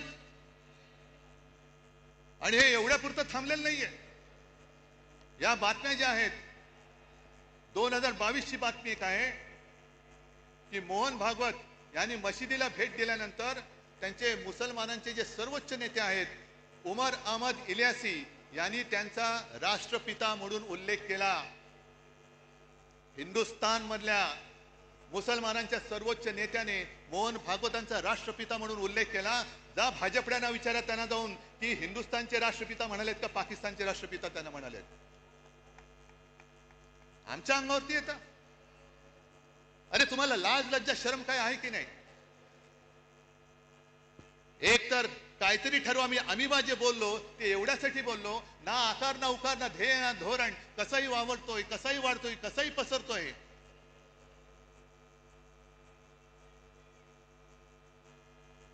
आणि जरा थांबा, मला बोलू द्या, नाही तर इकडून वाचन करा. हे एवढ्यापुरतं थांबत नाहीये. मोहन भागवत बोललेले आहेत की या देशामध्ये राहतो तो प्रत्येक जण हिंदू आहे. मग हे तुमचे जे चेले चपाटे करतायत, हिंदू मुस्लिम, आम्ही जे सांगतोय परत मी त्याच्यावर ठाम आहे की हा देश जो स्वतःचा मानतो तो आमचा आहे. त्या सोफिया कुरेशी ज्यांना हे भाजपवाले पाकिस्तानांची आणि अतिरेक्यांची बहीण बोलले होते, ती सोफिया कुरेशी आमची सगळ्यांची बहीण आहे. हे आमचं हिंदुत्व आहे. पण काहीतरी एक दिशा ठरवा, काहीतरी एक कुठे जायचं ते ठरवा.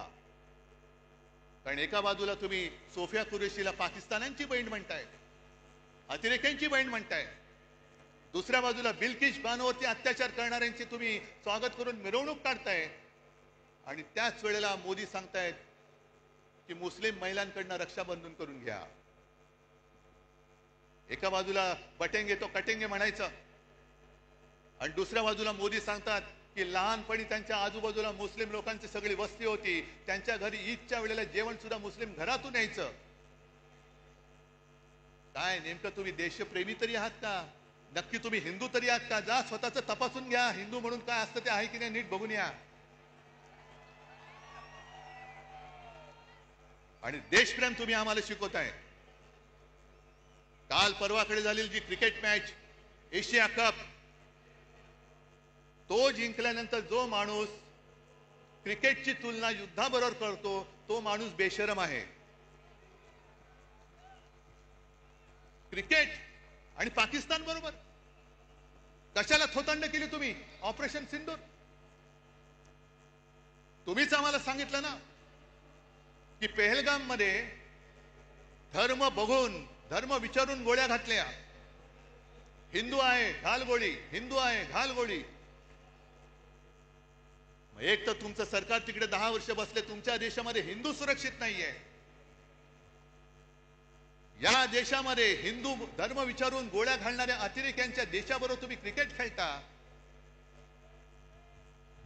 म्हणजे बाप देशप्रेमाचं नाटक करतो, ढोंग करतो आणि पोरगा क्रिकेट खेळतो. ही तुमची घराणेशाही. एका बाजूला तुमची नाचलेली कुजलेली सडकी ढोंगी घराणेशाही आणि दुसऱ्या बाजूला आमच्या ठाकरेंची घराण्याची परंपरा, ठाकरेंची घराणेशाही, ज्याचा मला अभिमान आहे. कशाला घराणेशाही बद्दल बोलता?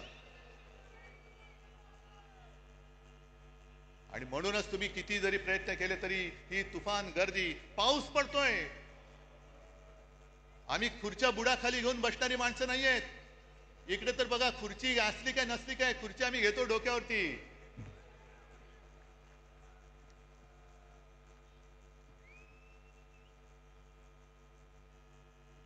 आणि मुंबईच्या बद्दल जर का बोलायचं झालं, कारण आता निवडणुका मागून निवडणुका येणार. काल परवाकडे जेव्हा मी शेतकऱ्यांच्या दौऱ्यावरती गेलो होतो, पाहणी त्यांच्याशी बोलत होतो, शेतकरी उद्विग्न आहे, रडतोय. आणि काही जण मला येऊन बोलत होते की साहेब, तुमच्या काळात तुम्ही केलेली कर्जमुक्ती तशी आम्हाला पाहिजे, तुम्ही आम्हाला परत हवे आहात. म्हटलं आता दादा त्याच्यामध्ये जाऊ नकोस, पहिलं तुला संकटातून बाहेर काढावं लागेल. पण एक वाक्य बोलताना तो बोलून गेला, ते फार महत्वाचं आहे. म्हणून मी जी काल मागणी केली लाडक्या बहिणीबाबत, ती त्याच्यासाठी केलेली आहे. निवडणूक आल्यानंतर महिलांच्या अकाउंटमध्ये 1,500 रुपये टाकले गेले. आणि ही गोष्ट काही प्रमाणात आपण मान्य केली पाहिजे की महिला थोड्याशा नाही म्हटलं तरी जिकडे खायला अन्न नाही तिकडे 1,500 रुपये मिळत असतील आणि घरापुरते 1-2 रात्री मुलाबाळांना काहीतरी खाऊ देऊ शकत असेल तर महिला थोड्याशा नाही म्हटलं तरी अरे हे बरं चाललंय. पण तो शेतकरी बोलला की साहेब, ही भाजपची औलाद आहे ना, ही आता पगारी मतदार तयार करते, पगारी मतदार. आपल्याला महाराष्ट्राने ठरवायचंय की आपण भाजपचे पगारी मतदार होणार की स्वाभिमानी मतदार व्हायचंय, हे आता तमाम महिलांनी ठरवायचंय. कारण पंतप्रधान तिकडे बसलेत. आज माझी अशी अपेक्षा होती की सर्व कामं रद्द करून 1 फुल आणि 2 हाफ जे आपल्याकडे आहेत, मुख्यमंत्री आणि 2 उपमुख्यमंत्री, ते तिकडे दिल्लीत जाऊन बसायला पाहिजे होते की माझा महाराष्ट्र आज बुडतोय, अतिवृष्टीमध्ये भिजून चाललाय, जीवन उद्ध्वस्त झालेलं आहे. सगळे निकष बाजूला ठेवून केंद्राकडनं आम्हाला भरघोस मदत द्या, 10,000, 20,000, 25,000 कोटी रुपये आम्हाला द्या. पण पंतप्रधानांना प्रस्ताव पाहिजे. देवेंद्र फडणवीसांचा अभ्यास सुरू आहे. अभ्यास होईपर्यंत त्यांना माहिती आहे की लोक विसरून जातात. जरा थोडंसं काहीतरी हातावर टिकवलं की निवडणुका आपण पार पाडू, मग काय बसले बोंबलत. बिहारमध्ये निवडणुकांच्या तोंडावरती पंतप्रधान तिथल्या महिलांच्या अकाउंटमध्ये 10,000 रुपये त्यांनी टाकलेत. जवळपास किती? 10,000 कोटी रुपये. 10,000 कोटी काय प्रस्ताव आला होता बिहारमधून? तिकडे निवडणुका असल्यानंतर प्रस्तावाची गरज नाही. तुम्हाला मतं विकत घेण्यासाठी तुमच्याकडे पैसे आहेत, पण उद्ध्वस्त झालेल्या महाराष्ट्रासाठी द्यायला तुमच्याकडे पैसे नाहीत. हा माझा जाहीर आरोप आहे. गेल्या निवडणुकीत सुद्धा मोदी तिकडे गेले होते आणि लिलाव केला. बिहार के लिए मैं पैकेज देना चाहता हूं, कितना दे दूं? 50,000 दे दूं कि 70,000? 70,000 दे दूं कि 90,000? आणि करत करत करत 1.25 लाख कोटी रुपये त्यांनी तिकडे जाहीर करून टाकले होते. 1.25 लाख कोटी मिळाले की नाही मिळाले बिहारच्या जनतेला माहिती. म्हणजे तुमच्याकडे पैसे आहेत, पण तुम्हाला महाराष्ट्राला, तुम्ही महाराष्ट्रावरती अन्याय करताय. अन्याय तुमच्या मनामध्ये आहे. महाराष्ट्रावरती सूड घ्यायचंय तुम्हाला. हे जे राजकारण चाललेलं आहे, म्हणून मी जे काय म्हटलं की भाजप आणि सरकार यांचा सुतराम संबंध नाहीये. सुतराम संबंध नाहीये. याला प्रत्येक गोष्टीमध्ये महोत्सव साजरे करायचे. बचत महोत्सव, बचतोत्सव. जीएसटी कमी केला, लावला कोणी होता? नेहरूने लावला होता. नेहरूने लावला होता का जीएसटी? मग गेले 8 वर्ष तुम्ही लुटलात संपूर्ण देशाला. 125 लाख कोटी रुपये तुम्ही तिकडे खिशात घालून बसलात. म्हणजे मला तो राजेश खन्नाचा पिक्चर आठवला. कुठला तो आज का MLA का काहीतरी पिक्चर आहे. त्याच्याकडे काही हॉटेलवाले येतात आणि सांगतात की अमुक एका पदार्थाची किंमत वाढवायची. ते सगळे म्हणतात अहो किंमत वाढवली तर लोक बोंबलतील. तुले कितना चाहते हो? नहीं दुगना करना चाहता हूं. नहीं ठीक है आप तिगना कर दो, तिप्पट करा. सगळे आजूबाजू सांगतात तो तिप्पट काय लोक रस्त्यावरती उतरतील. आपण राजेश खन्ना मुख्यमंत्री असतो सांगू उतरने दो. लोग रस्ते पे उतरेंगे, आंदोलन करेंगे, तोडफोड होईल. मग लोक माझ्याकडे येतील. मग मी हॉटेलवाल्यांना बोलवीन आणि त्यांना सांगेन तिप्पट नाही तुम्ही दुप्पट करा. त्यांचंही काम झालं आणि आपलंही काम झालं. या पद्धतीने तुम्ही सरकार चालवताय. आणि मुंबई महापालिकेची निवडणूक जी मी बोलत होतो ती होऊनच द्या. मुंबई महापालिका सुद्धा यांनी कशी गहाण टाकलेली आहे. एक तर तुमचा ज्याच्याशी संबंध नाही ती सगळी कामं स्वतःकडे, स्वतःवरती त्याचं श्रेय घेत आहे.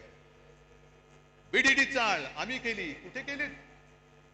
बीडीडी चाळीचं भूमिपूजन मी केलं होतं. सोबत शरद पवार होते आणि आदित्यनी तिथे आणि त्याच्याबरोबर जितेंद्र आव्हाडांनी मेहनत केलेली आहे.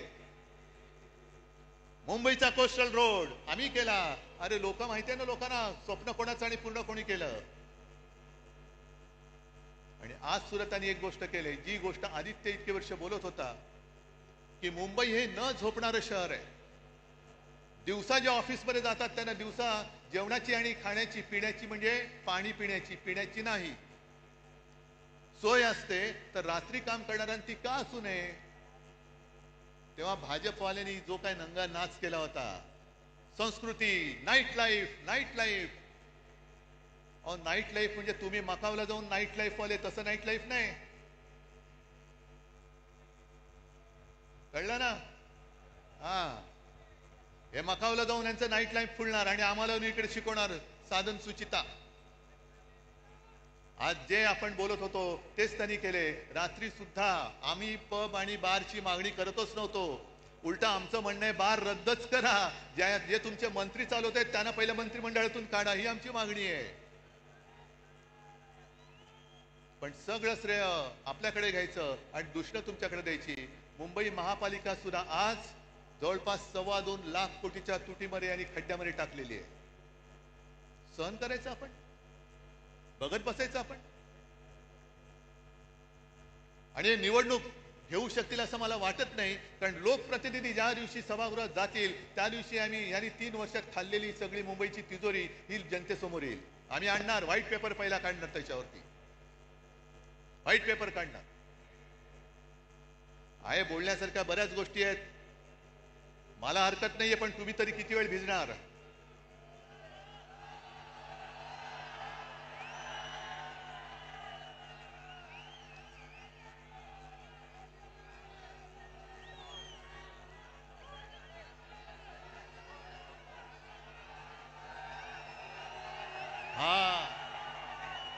हा सैनिक, हा शिवसैनिक, हा खरा शिवसैनिक.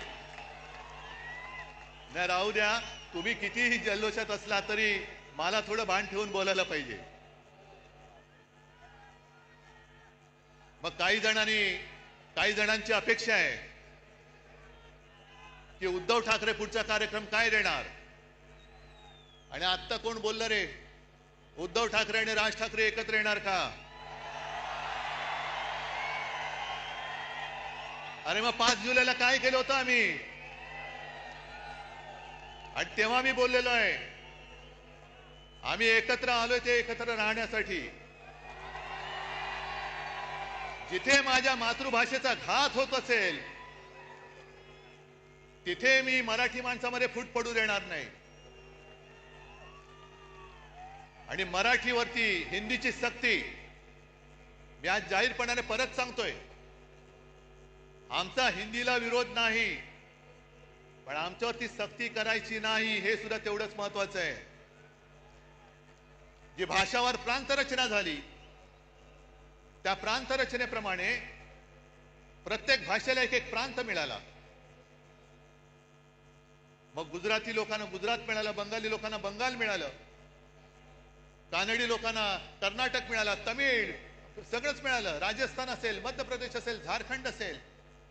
तसा मराठी भाषेला महाराष्ट्र मिळाला. भाषावर प्रांतरचना झाल्यानंतर प्रत्येक राज्याला राज्याचं सरकार मिळालं, राज्याची राजधानी मिळाली. पण महाराष्ट्राला महाराष्ट्राची राजधानी मिळाली नव्हती. ती मुंबई, मराठी माणसांनी रक्त सांडून मिळवलेली मुंबई, ही जर का या व्यापाऱ्यांच्या खिशात जात असेल तर खिसा फाडून आम्ही मुंबई राखल्याशिवाय राहणार नाही. त्याच्यामुळे या ज्या काही कंड्या पिकवल्या जात आहेत, दसरा मेळाव्यात राज ठाकरे येणार का, उद्धव ठाकरे जाणार का, त्या सगळ्या मराठी द्वेष्टांना सांगतोय की तुम्ही आमच्या मराठीला हात लावून बघा, हिंमत असेल तर हात लावून बघा, हात जागेवर ठेवणार नाही. आमचं कोणाशी भांडण नाहीये. काय किती आतापर्यंत मारामाऱ्या झाल्या, आमच्या अंगावरती येऊ नका. जे शिवसेना प्रमुखांनी शिकवलंय, एक तर कोणाच्या अंगावर जायचं नाही, पण कोणी अंगावर हात उचलला तर तो हात जागेवर ठेवायचा नाही. आणि तीच शिकवण घेऊन आम्ही पुढे चाललेलो आहोत. आम्हाला कोणाचं उणं दोणं काढायचं नाहीये. पण विशेषतः मी 2 महत्वाच्या गोष्टी ज्या तुम्हाला सांगितल्या, एक म्हणजे भारतीय जनता पक्षाला मी आज इशारा देतोय की हिंदुत्वावरनं आमच्या अंगावरती येऊ नका. तुमच्या सगळ्या टोप्या घातलेले फोटो मी त्याचं प्रदर्शन लावल्याशिवाय राहणार नाही. एक काहीतरी मोदीजींना विचारा, मोहन भागवतजींना विचारा की हे तुम्ही करताय हे या दिशेने जायचे काय थोतांड आहे. आणि आम्हाला प्रश्न विचारण्याच्या आधी तुम्ही तुमच्या नेत्यांना प्रश्न विचारा की ती पटेंगे तो कटेंगे कधी करायचं आणि राखी कधी बांधायची. एका राज्यामध्ये गोवंश हत्या बंदी, म्हणजे मी पूर्वी बोललोय, याच दसरा मेळाव्यात बोललेलो आहे की महाराष्ट्रामध्ये गोमाता आणि बाजूला जाऊन खाता, हे तुमचं हिंदुत्व. आणि 2-3 वर्षापूर्वी त्या उत्तरेमधल्याच राज्यामध्ये तो आर्यन मिश्रा नावाचा एक पोरगा, 22-23 वर्षाचा पोरगा मित्रांबरोबर चालला होता रात्री, त्याचा पाठलाग करून त्या बोगस तथाकथित गोरक्षकांनी त्याला भर रस्त्यात गोळ्या घालून मारला. त्याने शिक्षा झाली की नाही कोणालाच माहिती नाहीये. पण तुम्ही माणसं मारताय संशयावरनं. गोमांसाची तस्करी करतोय म्हणून तिकडे मारायचं आणि इकडे गोमांस जाऊन खायचं, ही कुठली पद्धत आहे तुमची? जे नॉर्थ ईस्ट आहे, जे किरण रिजिजू आहेत, त्यांनी सुद्धा सांगितले तिथल्या त्यांच्या प्रदेशाध्यक्षांनी सांगितले की ते त्यांच्या राज्यामध्ये गोमांस खातात. मग ते तुमच्या पक्षात अजून कसे ठेवले? त्यांना काना लात मारून घालून टाकत. त्याच्यामुळे एकदा काय ती व्याख्या ठरवा, चौकट ठरवा. पण तुम्ही हिंदुत्वाचं ढोंग आणि देशभक्तीचं सोंग हे आता सोडा. मी भाजपला प्रेमाने सांगतोय, प्रत्येक वेळेला काय आग पाखड करण्याची गरज आहे अशातला भाग नाही. एक तर नशिबाने तुम्हाला संधी मिळालेली आहे, त्या संधीचं सोनं करा. हा आता सगळा चिखल केला ना, तो चिखल करू नका. कारण ही संधी फार मोठी आहे, ही कोणाला मिळत नाही अशी संधी. आणि त्यावेळेला म्हणजे जनता पार्टीच्या वेळेला शिवसेना प्रमुखांनी काढलेले कार्टून मला आठवते. कारण इंदिरा गांधींनी आणीबाणी लादली होती, अनेक जण तुरुंगात गेले होते. काही जणांनी तुरुंगात जाऊन इंदिरा गांधींनी पत्र सुद्धा लिहिली होती की आता आम्ही तसं करणार नाही, आमची पूर्ण संघटना की तुम्ही म्हणाल तसं आम्ही देशसेवेला वाहून टाकू. हे कोण म्हणाले? जर का सिनियर लोकांना विचारलं, ते पुस्तक आहे माझ्याकडे, ते पत्र पण आहे माझ्याकडे. आणि त्याच्यानंतरच्या निवडणुकीमध्ये देशाने इंदिराजींचा पराभव केला होता. आम्हाला हुकुमशाही नकोय, लोकशाही पाहिजे, जनता पक्ष पाहिजे. मग जयप्रकाश नारायण यांनी पुढाकार घेऊन सगळ्यांना एकत्र केलं होतं. मोरारजी देसाई गुजरातमध्येच जन्मलेले, त्यांना पंतप्रधान केलं आणि 2.5 वर्षात सरकार कोसळलं. तेव्हा बाळासाहेबांनी त्या सुमारास एक कार्टून काढले, त्या फटकारे पुस्तकात आहे. मोरारजी देसाई असे एक उतार दाखवलाय आणि एक महिला, तिच्यावर लिहिले लोकशाही आणि वरती लिहिले परतीचा प्रवास. कारण ती लोकशाही तिला धरून तेव्हाचे पंतप्रधान मोरारजी देसाई तिला अंधाऱ्या खाईमध्ये घेऊन चालले, लोकशाहीला खाईत घेऊन चाललेले. आणि तेच आहे, व्हायचे तेच झाले. हेकड वृत्तीमुळे जे घडायचे नव्हते तेच परत घडले. मोरारजी पुन्हा लोकशाहीला अंधाऱ्या खाईत घेऊन चालले. तेच चित्र आज मला दिसायला लागलेलं आहे. आणि त्या सगळ्या अंधाऱ्या खाईमध्ये जायचं नसेल तर आपल्या शिवसेनेची मशाल घेऊनच आपल्याला पुढे जावं लागेल. प्रश्न विचारावेच लागतील. जसं मोदींनी 2014 साली केलं होतं चाय पे चर्चा, पहिली तिथूनच सुरू करा. 14 साली चहाची किंमत काय होती आणि आज चहाची किंमत काय, पहिली सुरुवात तिथूनच करा. चाय पे चर्चा. दूध टाकल्यानंतर जीएसटी वाढतोय, साखर टाकल्यानंतर वाढतोय, पाणी काढलं की कमी होतोय, इथून सुरू करा. आणि प्रत्येक टपरीवरती बसून भ्रष्टाचार पे चर्चा सुरू करा. भ्रष्टाचार, यांनी केलेला भ्रष्टाचार. आणि आज महाराष्ट्र सरकारला मी इशारा देतोय की शेतकऱ्याची कर्जमुक्ती लवकर करा. शेतकऱ्याला 50,000 रुपये हेक्टरी लवकर जाहीर करा, नाहीतर मराठवाड्यामध्ये आम्ही रस्त्यावरती उतरल्याशिवाय राहणार नाही. राज्यभर आम्ही आंदोलन करू. मराठवाड्यामध्ये आम्ही सुद्धा लवकरात लवकर एक, जर यांनी जाहीर नाही केलं तर मोठा मोर्चा आपण खैरेसाहेब अंबादास मोर्चा लावायचा. कसे देत नाही, शेतकऱ्याचा हक्क आहे. आणि आंदोलन झालं पाहिजे. जिथे जिथे अन्याय दिसेल त्या अन्यायावरती वार करणं. आणि मी तर म्हणेन कार्यक्रम काय, ह्या ज्या काही तुम्हाला मी थोडक्यात गोष्टी सांगितल्या की देशात जे अंधभक्त झालेले आहेत त्या अंधभक्तांच्या डोळ्यावरची पट्टी काढणं आणि देशभक्ती खरी काय आहे, हिंदुत्व खरं काय आहे हे दाखवून देणं, हाच एक आपल्या याच्या पुढे कार्यक्रम. आज तुम्ही सगळेजण इकडे आलात, लांबून आलेला आहात, बाहेर गावातून आलेला आहात. सांभाळून जा, सुखरूप जा. आणि हातामधला भगवा, हा भगवा हाच पाहिजे. याच्यावरती निशाणी, आपली निशाणीचं चिन्ह दुसरं ठेवा, पण भगवा हा शिवरायाचा भगवा. हा भगवा डौलाने फडकत लोकांना वाटलं पाहिजे, अरे माझा रक्षण करता हा बाळासाहेबांचा शिवसैनिक आहे. भगवी शाल पांघरलेला गाढव होऊ शकत नाही, कदापि होऊ शकत नाही. बस सगळ्यांना धन्यवाद देतो. आणि असंच प्रेम, असेच आशीर्वाद कायम पाठीशी असू द्या. धन्यवाद. जय हिंद, जय महाराष्ट्र. धन्यवाद साहेब. सर्व शिवसैनिकांना विनंती आहे, राष्ट्रगीताने नंतर सांगता होणार आहे, पण तत्पूर्वी कोणीही जाऊ नये, कारण रावण दहन सुद्धा काही वेळात होणार आहे. पण तत्पूर्वी विभागाकडून, विभागाच्या वतीने साहेबांचा सत्कार होत आहे.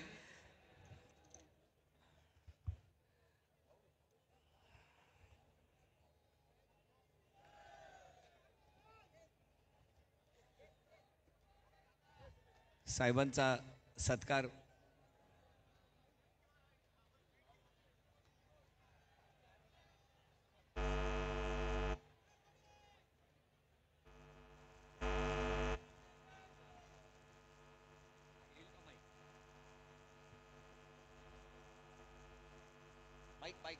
माईक दे.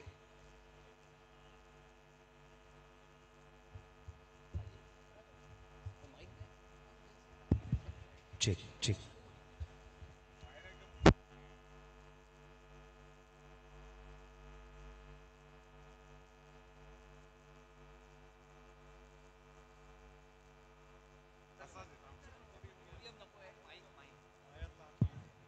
नाही, एक गोष्ट सांगायची राहिली की प्रथेप्रमाणे दरवर्षी आपण आपल्या मेळाव्यानंतर रावणाचं दहन करतो. यावर्षीचा रावण जरा बघा. यावर्षीचा रावण या सरकारच्या कारभाराचं प्रतीक आहे. कारण रावणाला 10 डोकी होती. या सरकारचा बिंडोक कारभार बघितल्यानंतर रावणाला आपल्या डोकंच ठेवलेलं नाहीये. असा बिंडोक रावण यावेळेला आपल्याला जाळायचा आहे. बिंडोक रावण आणि अशा रावणाचं दहन करण्यापूर्वी साहेबांचा विभागाच्या वतीने सत्कार होत आहे.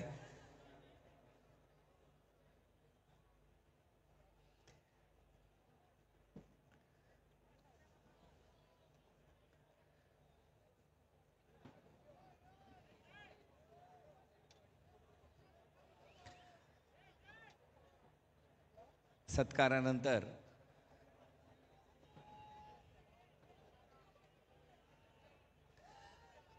मी सर्वांना विनंती आहे, आपण रावण दहनासाठी सज्ज व्हावं. पारंपरिक दसरा मेळावा या ठिकाणी शिवतीर्थावरती मगाशी शस्त्रपूजन झालं आणि आता रावण दहन होत आहे. रावण दहन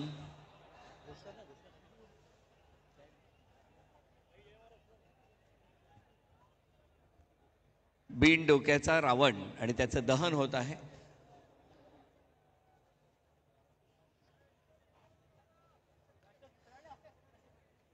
आणि यानंतर राष्ट्रगीताने सर्वांना विनंती आहे, राष्ट्रगीतासाठी उभं राहावं.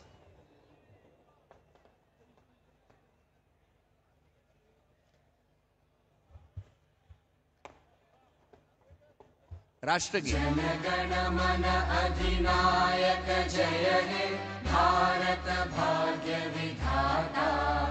पंजाब सिंध गुजरात मराठा द्राविड उत्कल गंगा. विंध्य हिमाचल यमुना गंगा उच्चल जलधि तरंगा. तव शुभ नामे जागे तव शुभ आशीष मांगे. गाहे तव जय गाथा जनगण मंगलदायक जय हे भारत भाग्य विधाता. जय हे जय हे जय हे जय जय जय जय हे. भारत माता की, भारत माता की. सर्व शिवसैनिकांना विनंती आहे, व्यवस्थित सुरक्षित आपापल्या घरी जा. आपणा सर्वांना पुन्हा एकदा विजयादशमीच्या मनापासून शुभेच्छा. धन्यवाद.